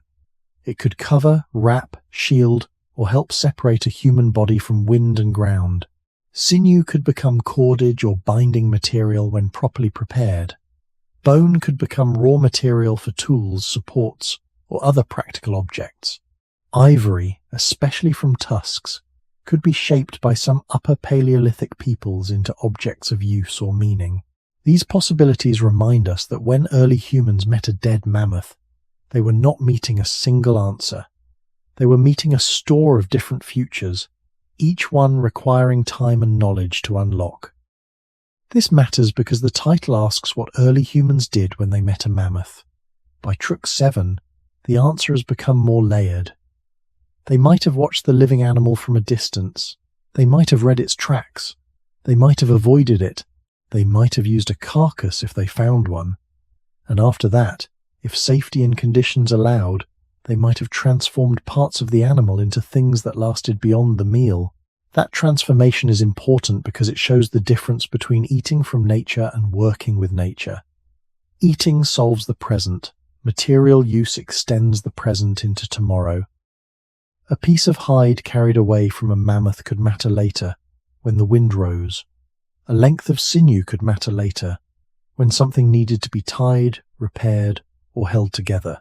A bone could matter later, after the meat was gone. This is not a fantasy of instant invention. It is a slow picture of human practicality. Early humans did not have endless materials around them. In open, cold landscapes, wood might not always have been abundant or easy to find. Stone could cut, scrape, and strike, but it could not do every job. Animal bodies could therefore become part of the human material world. A mammoth, because of its size, offered material on a scale that smaller animals did not. Yet scale again created difficulty. A large hide was heavy, a tusk was heavy, a bone was heavy. To carry such things away meant choosing carefully and often leaving much behind. The group had to ask not only what is useful, but what is worth the journey. This is one of the reasons a mammoth could shape social life after death. Its body required shared labor. One person could not easily turn a giant into useful survival. People had to cut, hold, pull, lift, scrape, carry, and remember. They had to know which parts could be worked now and which required later preparation. They had to decide whether to stay near the carcass or remove pieces to a safer place. They had to protect useful material from animals, weather, and decay. In this slow work, the mammoth's death became part of human cooperation. The animal that had been too dangerous to approach while alive now asked for a different kind of courage. The courage to work carefully, patiently, and together.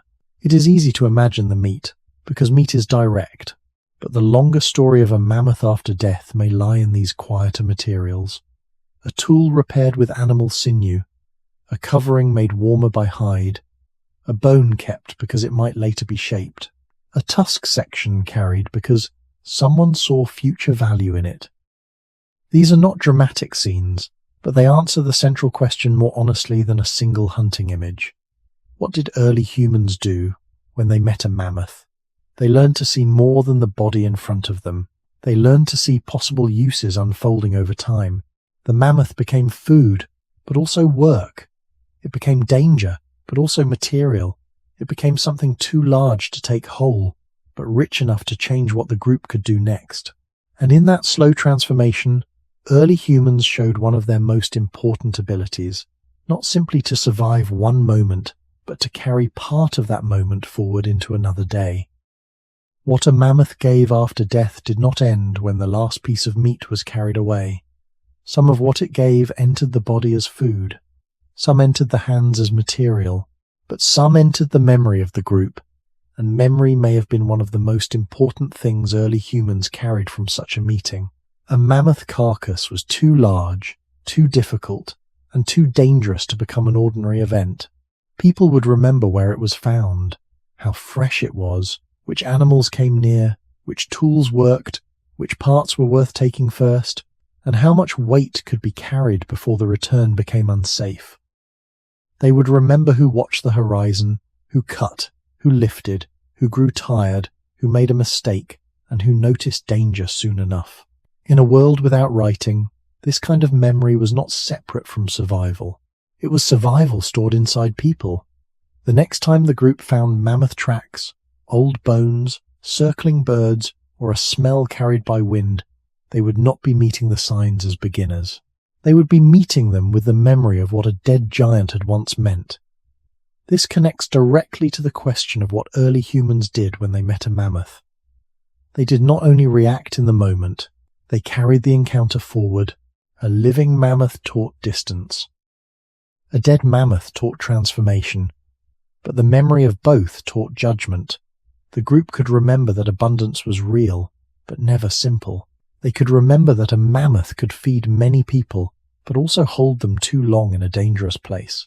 They could remember that fat mattered, that hide was heavy, that bone was useful but stubborn, that tusk or ivory required purpose, and that the best choice was not always to take the most. These lessons could move quietly through a group, from older people to younger ones, from those who had worked at a carcass to those who had only watched from the edge. A child who saw adults treat a mammoth body with caution might learn that large animals were not only frightening while alive, they remained powerful even after death, because they changed the behavior of everyone around them. This is one reason the mammoth may have held such a deep place in human thought. It was not only an animal of the open, cold lands. It was a creature that could become many things after its life ended: food, covering, binding, tool material, shelter support in some places, shaped object in others, and a story that explained why the group moved carefully through the world. The important point is not to claim that every mammoth became all of these things. That would not be honest. Different groups, places, seasons, and needs shape different choices, but the possibility itself mattered. The mammoth was one of the rare beings whose body could affect many parts of human life at once. To meet one, alive or dead, was to meet scale. To use one was to reduce scale into pieces small enough for human life to hold. And to remember one was to keep that scale inside the mind long after the bones were left behind. By the end of this part of the story, the mammoth has become more than danger and more than food. It has become a teacher of limits. It taught that large rewards often come with large costs. It taught that the body of an animal is not an abstract resource, but something that requires time, skill, respect, and cooperation. It taught that survival is not only finding what is useful, but knowing how much usefulness a group can safely carry. Early humans who stood near a dead mammoth were not simply taking from the past life of a giant. They were learning how to turn a rare encounter into future strength. In that way, the mammoth after death continued moving through human life, not with feet pressing into snow, but through memory, tools, food, covering, and the quiet knowledge that one enormous animal could change what a small group believed was possible. A mammoth did not enter the human mind only after it died. It entered earlier, from the first sight of its size, the first track in the ground, the first warning from an older person, the first memory of standing too close to something no human body could match. For early humans, the mind was not separate from survival. What people remembered, feared, noticed, and repeated to one another could shape whether the group lived through the next cold season. A mammoth was the kind of animal that made memory heavier. It was too large to pass through experience and vanish completely. A small animal might be remembered as food. A mammoth could be remembered as a place, a season, a danger, a sound, a smell, a warning, a rare abundance, or a silence that fell over the group when its shape appeared in the distance. This is where the question of what early humans did when they met a mammoth becomes less physical, but still very real. They did not only watch, avoid, cut, carry, or plan. They also remembered. And memory can change behavior long after the animal is gone. A group that had once seen a mammoth herd near a river crossing might carry that image for years. A person who had helped cut meat from a dead mammoth might remember the weight of it, the labor, the danger of staying too long, and the relief of bringing food back. A child who had been pulled away from fresh tracks might grow up, understanding that a mark in the ground could mean more than an animal had passed. It could mean the living world was close, powerful, and not yet safe. These memories may have moved through human life in quiet forms: warnings, gestures, repeated routes, avoided places, stories told without needing to become myths, and lessons taught by the way adults behaved. We must be careful here. We cannot know exactly what early humans thought privately when they saw a mammoth. We cannot enter their dreams, name their beliefs, or claim that every group treated mammoths in the same symbolic way. That would go beyond the evidence. But we can say something more grounded and still meaningful. Large animals that strongly affected survival often became important in human attention. Mammoths appear in some Ice Age art known today, which suggests that for at least some people in some places these animals were not forgotten after the practical encounter ended. Yet even without speaking of art, the mammoth's place in the mind is already understandable.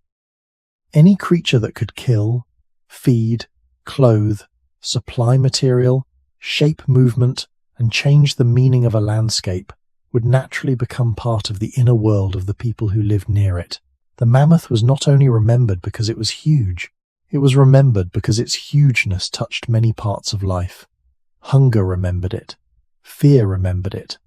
Hands remembered it after cutting thick hide or carrying heavy pieces.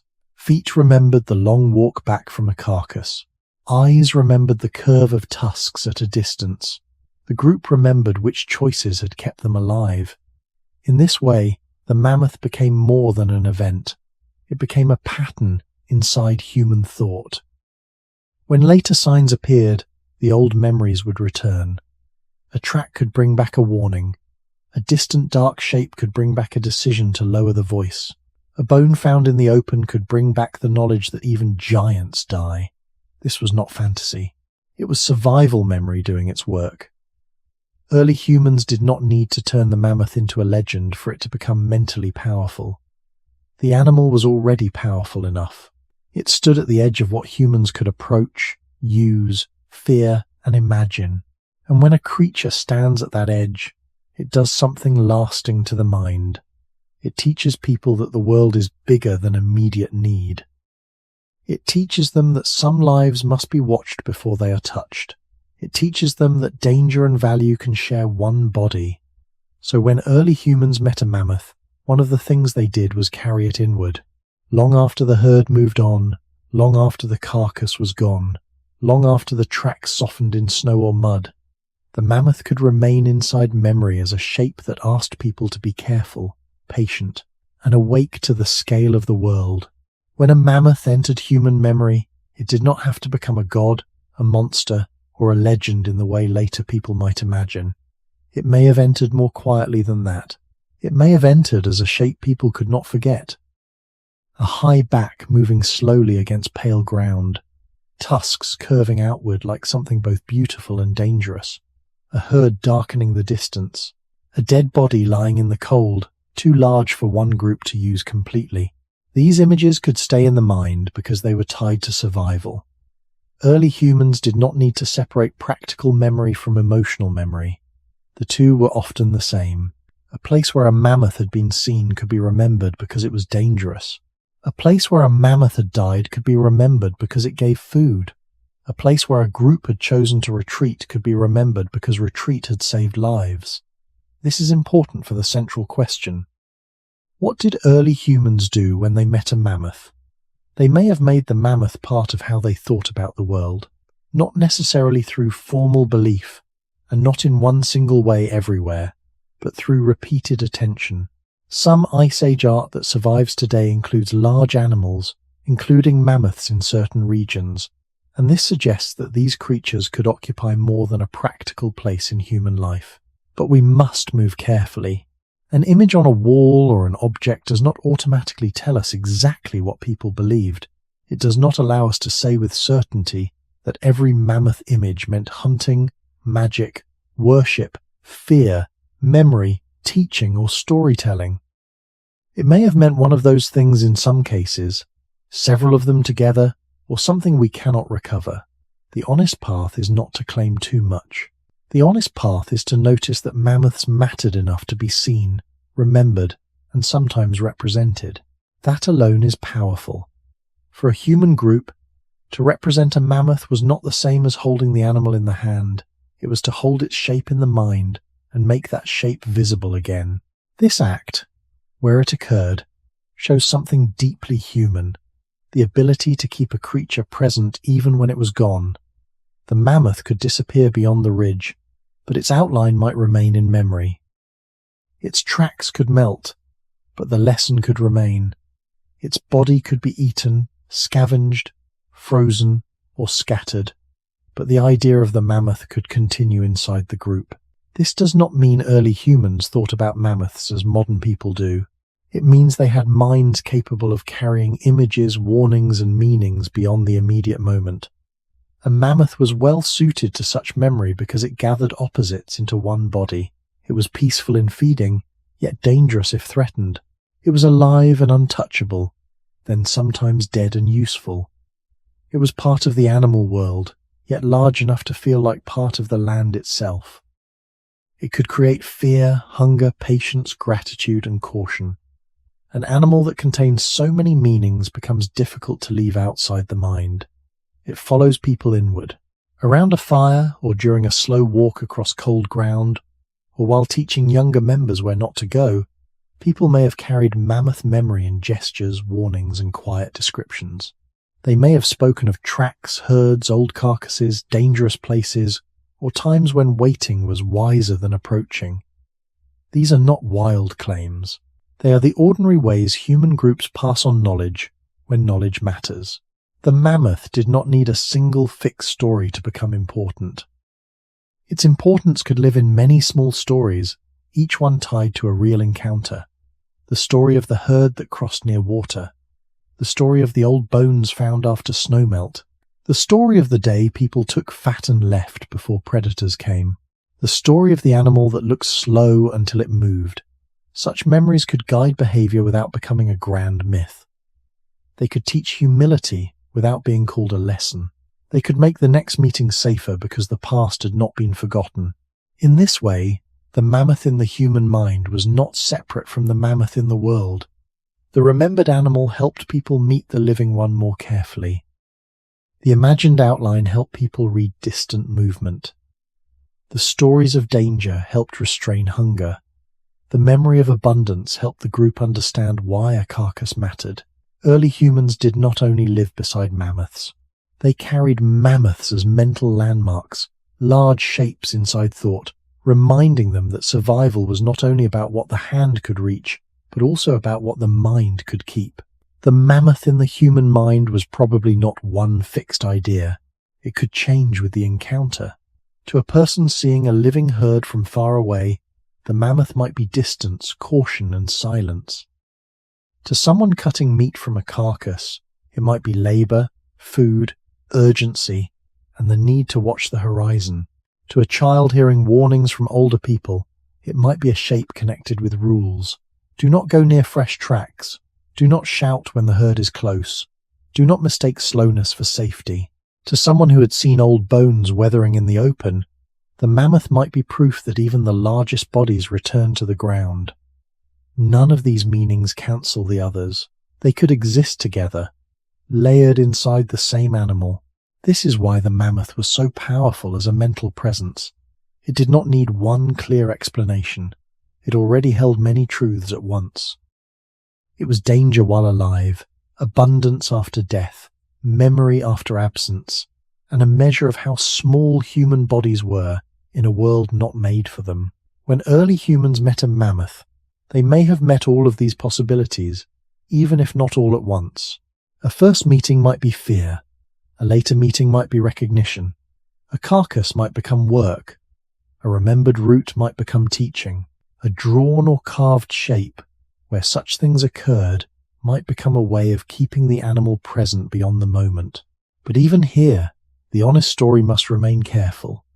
We cannot say exactly what every mammoth image meant, and we cannot turn every encounter into ritual or worship. What we can say is quieter, and perhaps stronger.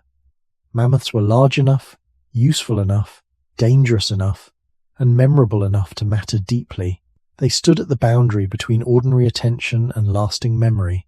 A human group did not need to invent mystery for a mammoth to feel significant. The animal's real presence already pressed mystery into daily life. How could something so large move across the land and disappear? How could a body so dangerous become food? How could tracks in the ground warn people before the animal was visible? How could one dead creature feed many, yet still leave more than people could carry? Questions like these may not have been spoken in modern form, but the experiences behind them were real. The mammoth asked the mind to hold more than simple hunger. It asked humans to think about time, because tracks came before sightings, carcasses came after life, and memory came after the event. It asked humans to think about scale, because one body could be too large to approach, too large to move, and too large to forget. It asked humans to think socially, because no person alone could safely understand, use, or remember everything a mammoth meant. The group had to carry the meaning together.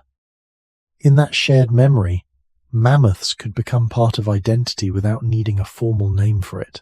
People who knew where herds passed, who knew when to stay away, who knew how to cut useful parts, who knew what signs mattered, were people shaped by mammoths. Their knowledge of the animal became knowledge of themselves, how patient they could be, how careful they had to remain, how much they depended on one another, and how little strength mattered without judgment. This brings Trucate back to the central question: what did early humans do when they met a mammoth? They did not only meet it with hands, tools, hunger, or fear. They met it with memory. They allowed the animal to become part of how they understood danger, opportunity, land, group life, and time. The mammoth lived outside them as a body of muscle, fat, bone, hide, tusk, and breath. But it also lived inside them as a warning, a possibility, a story, a place, a track, an image, a silence. And perhaps that inner mammoth was one of the longest-lasting parts of the encounter. The living animal moved on. The carcass disappeared. The tracks softened. The bones scattered. But the memory could remain, changing how the next person paused, watched, waited, and wondered before taking one more step toward the giant. The relationship between early humans and mammoths could not last forever, because the world that held them together was not standing still. For a long time, humans and mammoths shared parts of the cold Pleistocene landscape. They moved through open ground, harsh seasons, long distances, and places where grass, sedges, shrubs, wind, snow, and frozen soil shaped daily life. But the Ice Age world was not permanent. Climate shifted, habitats changed. The open mammoth steppe that supported many large grazing animals began to shrink in many regions as conditions warmed and wetter environments, forests, or different kinds of tundra expanded. This did not happen in one sudden moment everywhere. It was uneven, slow in some places, faster in others, and complicated by local conditions. But for mammoths, whose bodies and feeding lives were tied to cold open landscapes, these changes mattered deeply. A mammoth was not only an animal with tusks and thick hair. It was also a life built around a certain kind of world. When that world changed, the meaning of every human meeting with a mammoth changed too. A group that once saw herds moving across open land might later see fewer animals. Tracks that once appeared in familiar places might become rare. Old routes might stop being used. A place remembered for mammoth crossings might become covered by different plants, softer ground, more water, or less suitable feeding. To early humans, this may not have felt like extinction in the modern sense. They did not stand outside time and watch a species vanish from a map. They may have experienced it as absence, a herd that did not return, a season with fewer tracks, a story from older people about mammoths being more common before, a carcass that was no longer found where one might once have been expected. This connects directly to the central question, because what early humans did when they met a mammoth depended on whether mammoths were still part of the world around them. When mammoths were common enough to leave routes, signs, danger, and opportunities, humans could learn from repeated encounters. But as habitats changed and populations became smaller or more scattered, each meeting could become less ordinary and more uncertain. The mammoth may have shifted in human life from a recurring presence to a rarer memory. This kind of disappearance is quiet. It does not need a single final scene. It can happen through fewer births, fewer safe feeding places, longer distances between herds, and increasing difficulty for animals to live as they once did. Human pressure may also have mattered in some regions and at some times, especially where small populations were already vulnerable. But the honest story should not say simply that humans killed all mammoths. The evidence points to a more complex picture, where climate change, habitat loss, population stress, and possibly hunting pressure interacted differently across regions. That complexity is important for a sleep audio script, because it gives the listener truth instead of a simple villain. Early humans met mammoths as danger, food, material, and memory. But they were not the only force acting on mammoth lives. The land itself was changing beneath both species. The same warming that altered plants, water, snow, and seasons also altered the conditions of encounter. A mammoth standing before humans near the end of its long history was not only a giant animal, it was a survivor of a changing world. Its body still carried power, but the world that had supported such bodies was narrowing. For humans, this may have made mammoths more precious, more difficult to find, or more strongly remembered. A rare animal can become larger in memory than a common one. A disappearing presence can become a story before anyone fully understands that it is disappearing. So the long relationship between humans and mammoths did not end, because one simple action answered everything. It faded through changing ground, changing plants, changing weather, and changing possibilities. The first meetings may have begun with distance and caution. The later meetings may have carried another feeling as well, though we cannot name it with certainty. The feeling of encountering something powerful that no longer belonged as securely to the world as it once had. The mammoth still breathed, it still moved, it still demanded respect. But around it, the ancient landscape was slowly becoming less mammoth-shaped. As mammoths became less common in many places, the human meeting with them must have changed in feeling. Even if people did not understand the full pattern, a creature that appears often becomes part of ordinary caution. A creature that appears rarely becomes heavier in memory. Early humans may not have thought in terms of species decline, population pressure, or habitat loss. Those are modern words, but they could notice absence. They could notice that the old tracks were not as frequent. They could notice that herds once spoken of by older people were harder to find. They could notice that places once shaped by mammoth movement no longer carried the same deep marks. In that quiet noticing, the question of what early humans did when they met a mammoth takes on another layer. They may have met it not only as danger, food, material, or memory, but as something becoming less certain in the world. A mammoth scene often could teach repeated caution. A mammoth scene rarely could make every encounter feel more important. If a group found a dead mammoth when such animals were already scarce in their region, the decision around that body may have carried even more pressure. Meat could not be ignored. Fat could not be ignored. Hide, bone, sinew, and ivory could not be treated casually. But scarcity does not make danger disappear. A rare mammoth was still a living giant if it breathed. A rare carcass still attracted animals, time pressure, and risk. So humans still had to make the old decisions: watch, wait, approach, leave, cut, carry, remember. What changed was the background. The world behind the encounter was no longer as stable as before. The land that had once supported mammoths in greater numbers was shifting. Open feeding grounds could become broken, wetter, more wooded, or less suitable. Plants changed with climate. Water and snow changed with season and warming. Herds that depended on large ranges and reliable food could become more vulnerable when the land no longer offered what it once had. Human beings were also changing, moving, learning, and using the environments around them in different ways. In some regions, hunting pressure may have added stress to populations that were already under environmental strain. But a careful story must hold all of this together without turning it into one simple cause. The end of the mammoth world was not one spear, one winter, one camp, or one decision.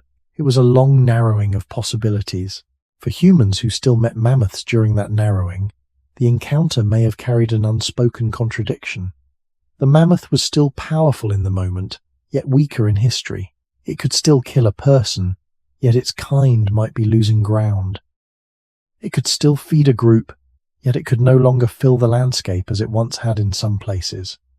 This contradiction is important because it keeps the story from becoming a tale of easy human victory.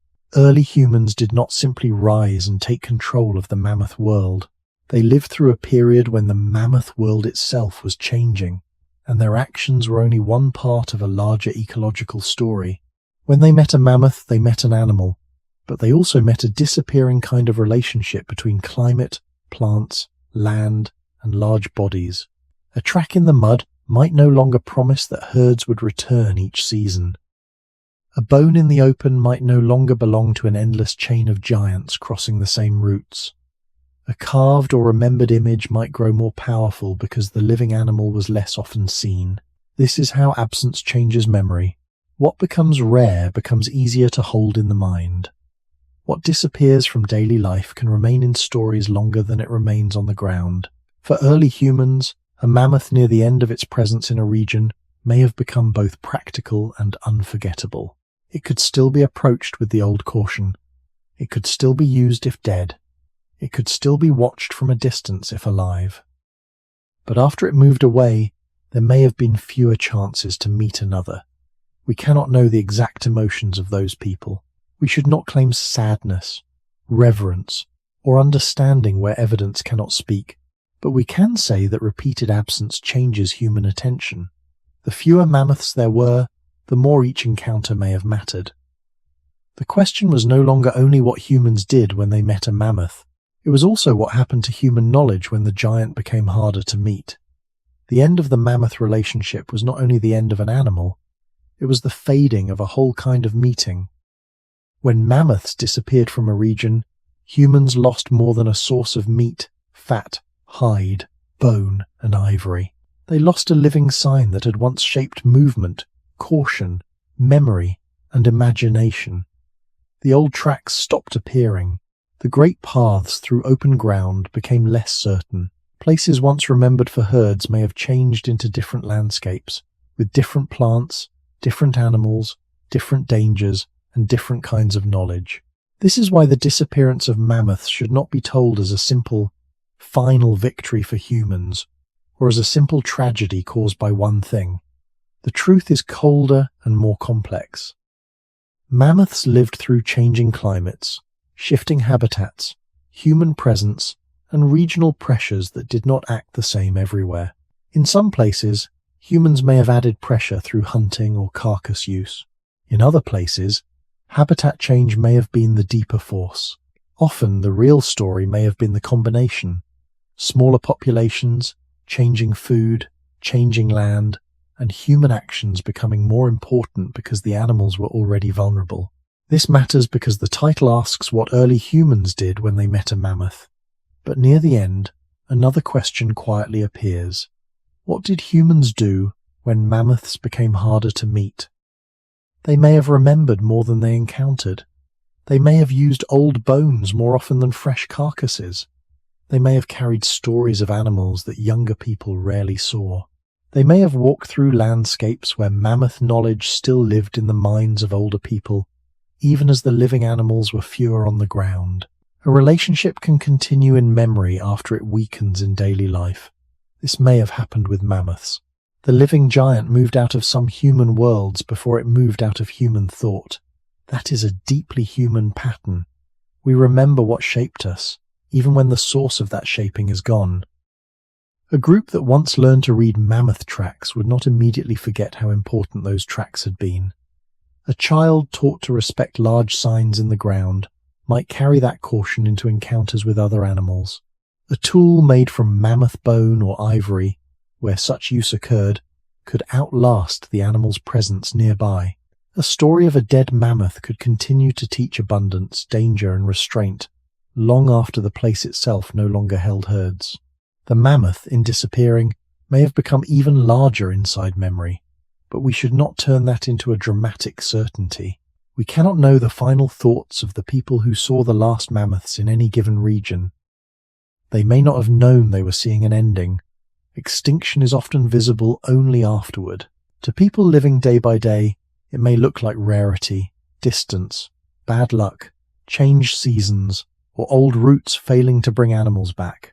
The last mammoth seen by a human group may not have looked like the last anything. It may have looked like one more giant moving slowly across a changed land. Yet from our distance, we can see the larger pattern. The world that made mammoths common was passing away. The relationship that began with distance, fear, tracks, work, food, tools, and memory was becoming harder to renew. This gives Truck 9 its quiet weight. It does not answer the whole video yet, but it prepares the final return to the first pause. Early humans met mammoths as beings greater than themselves, and for a long time they learned from those meetings. They learned when to stop, how to read the land, how to organize work, how to respect a living giant, and how to transform a dead one into survival. But no knowledge can hold a species in place when the world around it changes beyond its needs. The mammoth's disappearance reminds us that human intelligence was powerful, but not absolute. Humans could watch, use, remember, and sometimes perhaps hunt, but they did not control the deep movement of climate, habitat, and extinction. In the end, the mammoth remained larger than human certainty. It entered human life through awe and caution, and it left through a long silence, one fewer track at a time. When the story returns to the first pause, the mammoth is no longer only the giant shape from the beginning. It has become many things along the way. It has been a living danger, a moving part of the Ice Age landscape, a maker of tracks, a test of distance, a source of food after death, a body of useful materials, a memory inside the group, and finally a presence that could disappear as the world changed. Yet all of these meanings still lead back to one quiet moment, a small group of humans standing at a distance, watching a mammoth before deciding what to do. That pause was not empty. It held the whole future of the encounter inside it. If the group moved too soon, the meeting could become danger. If they watched carefully, the meeting could become knowledge. If they remembered the place, the meeting could become part of a mental map. If the animal died later, or if a carcass was found, the memory of its body could become food, work, material, and teaching. This is why the first pause deserves to be seen not as a lack of action, but as the beginning of human action in its deepest form. Early humans did not become powerful near mammoths by ignoring fear. They became more capable because fear made them attentive. Fear slowed them down. Fear told them that the world had edges, that hunger had limits, that a body could be broken, and that survival required more than wanting. In that sense, the mammoth gave humans a lesson that many smaller animals could not give as clearly. It showed them scale. It showed them that some opportunities are too dangerous to rush toward. It showed them that a living being could be valuable without being available. This is the educational heart of the story, but it must unfold slowly. The mammoth did not teach in words. It taught through distance, weight, tracks, silence, danger, abundance, and absence. Every meeting asked humans to think beyond the immediate moment. Is this animal aware of us? Is the herd calm? Is there a calf nearby? Is the ground safe? Is the wind helping or betraying us? Is this a moment to approach, a moment to wait, or a moment to leave? These practical questions were also human questions. They were the beginnings of judgment. A person who can pause before desire has already changed the shape of the future. A group that can wait together has already become more than scattered bodies. A memory carried from one encounter into the next has already become culture in its simplest living form. This does not mean early humans were gentle dreamers standing outside nature. They were hungry. They needed fat, meat, warmth, material, and safety. They used what they could use. They may have hunted in some places and circumstances. They surely learned from carcasses, traces, and repeated meetings. But the most important truth is that using the mammoth required first recognizing that the mammoth was not there for them alone. It had its own life, its own herd, its own roots, its own place in the cold world. The first pause was a way of admitting that. Before taking, humans had to see. Before planning, they had to read. Before memory, they had to notice. This is why the title cannot be answered with one simple scene. What did early humans do when they met a mammoth? They entered a relationship with something larger than themselves. Sometimes that relationship meant retreat. Sometimes it meant following signs. Sometimes it meant using a dead body. Sometimes it may have meant planning under rare conditions. Sometimes it meant carrying the animal inward as memory. But under all of these possibilities was the same beginning. They stopped long enough for the world to speak first. The first pause before a mammoth can also help us understand something larger about early human life. These people were not weak because they hesitated. They were alive because they could hesitate at the right time. In a world of cold, hunger, predators, storms, injuries, and uncertain food, hesitation was not laziness. It was a form of intelligence. To pause before a mammoth was to admit that the world had more power than the human body. It was to accept that wanting something did not make it safe. It was to know that one animal could become many things, but only if the group survived the meeting. This lesson followed every part of the story. The living mammoth demanded distance. Its tracks demanded reading. Its herd demanded patience. Its death demanded organization. Its body demanded labor. Its memory demanded respect.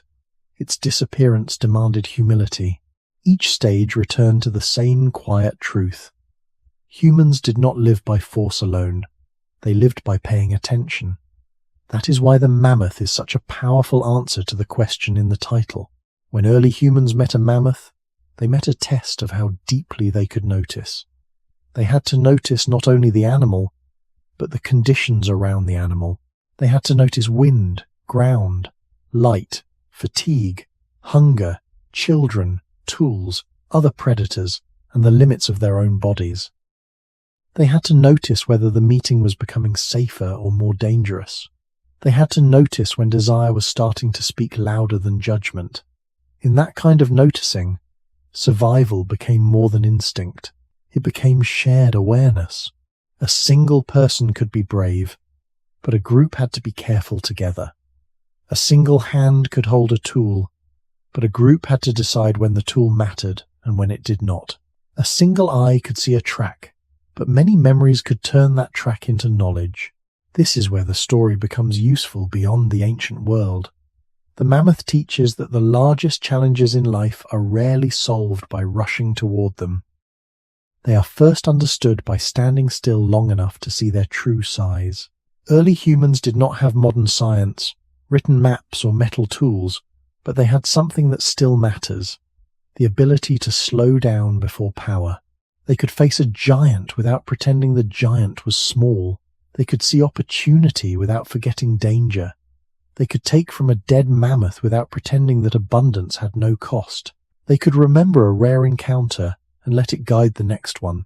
This is not a simple story of humans conquering nature. It is a quieter story of humans learning where they belonged inside nature. That distinction matters. This is not... To conquer is to imagine the world as something beneath us. To survive is to understand that the world surrounds us. Early humans near mammoths were surrounded by forces larger than themselves: climate, landscape, animal movement, hunger, death, and time. Their strength was not that they escaped those forces. Their strength was that they learned to move within them. A mammoth could not be argued with. It could not be commanded. It could not be made safe by human confidence. It had to be read. It had to be respected. If it died, it had to be worked with care. If it vanished from a region, it had to be remembered without being simplified. In this way, the mammoth becomes almost like a mirror, not because it was human, but because it showed humans what kind of beings they were becoming. They were small, but not helpless. Hungry, but not blind. Afraid, but not only afraid. Capable of taking, but also capable of waiting. Capable of using a body after death, but also capable of recognizing the danger of that body while alive. The first pause before a mammoth may therefore be one of the clearest images of early human wisdom. Not loud wisdom, not heroic wisdom, not the wisdom of victory, the wisdom of stopping before touching, the wisdom of listening before deciding, the wisdom of allowing the living world to remain larger than human need. And from that wisdom came everything that followed. The track remembered, the route avoided, the carcass approached carefully, the meat carried, the hide worked, the bones saved, the warning passed on, the story held in the mind after the giant was gone. So perhaps the deepest answer is also the quietest one. When early humans met a mammoth, they did not do only one thing. They stopped, they watched, they listened to the land around the animal. They measured distance with their bodies and with their memory. They read tracks, wind, herd movement, silence, danger, and opportunity.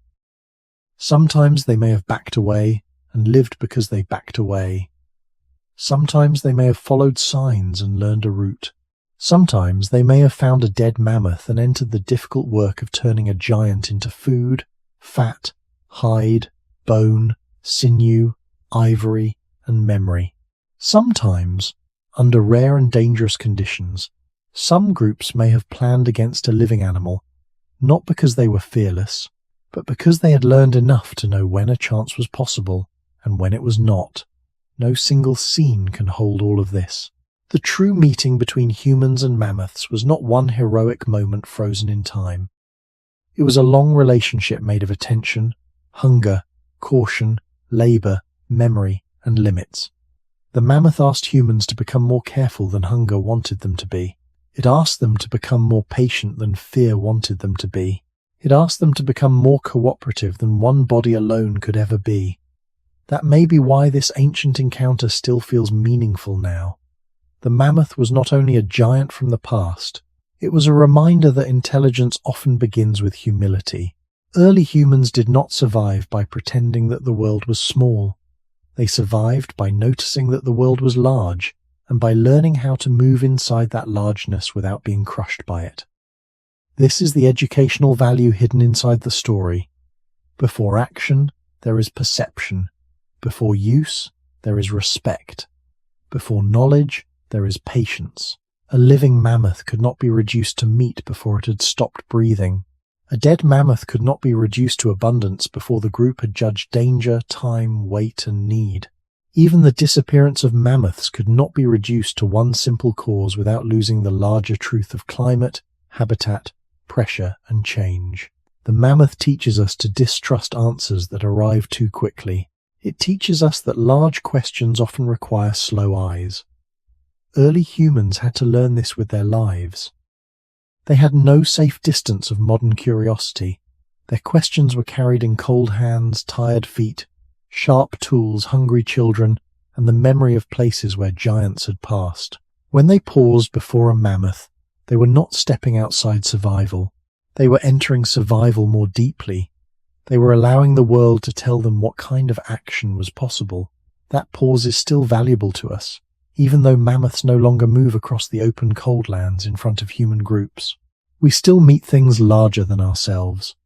Not tusked animals on the horizon perhaps, but forces we cannot fully control. Time, nature, loss, change, memory, and the limits of the body. The lesson is not to do nothing. The lesson is to see first, to notice scale, to ask what is living before us before we decide what it can give us, to understand that taking without attention can destroy the very future we hope to protect. Early humans meeting a mammoth stood at the edge of danger and possibility. In that edge, they became more human not because they conquered the giant, but because they learned to think before reaching for it. And maybe that is why the first pause still matters. Somewhere in the ancient cold, a group of people saw a mountain of breath and muscle moving across the land. They did not yet know whether it would become danger, food, memory, or nothing at all. They only knew that the next step mattered. And perhaps the question that remains is not simply what they did when they met a mammoth, but what changed inside them in the moment before they moved.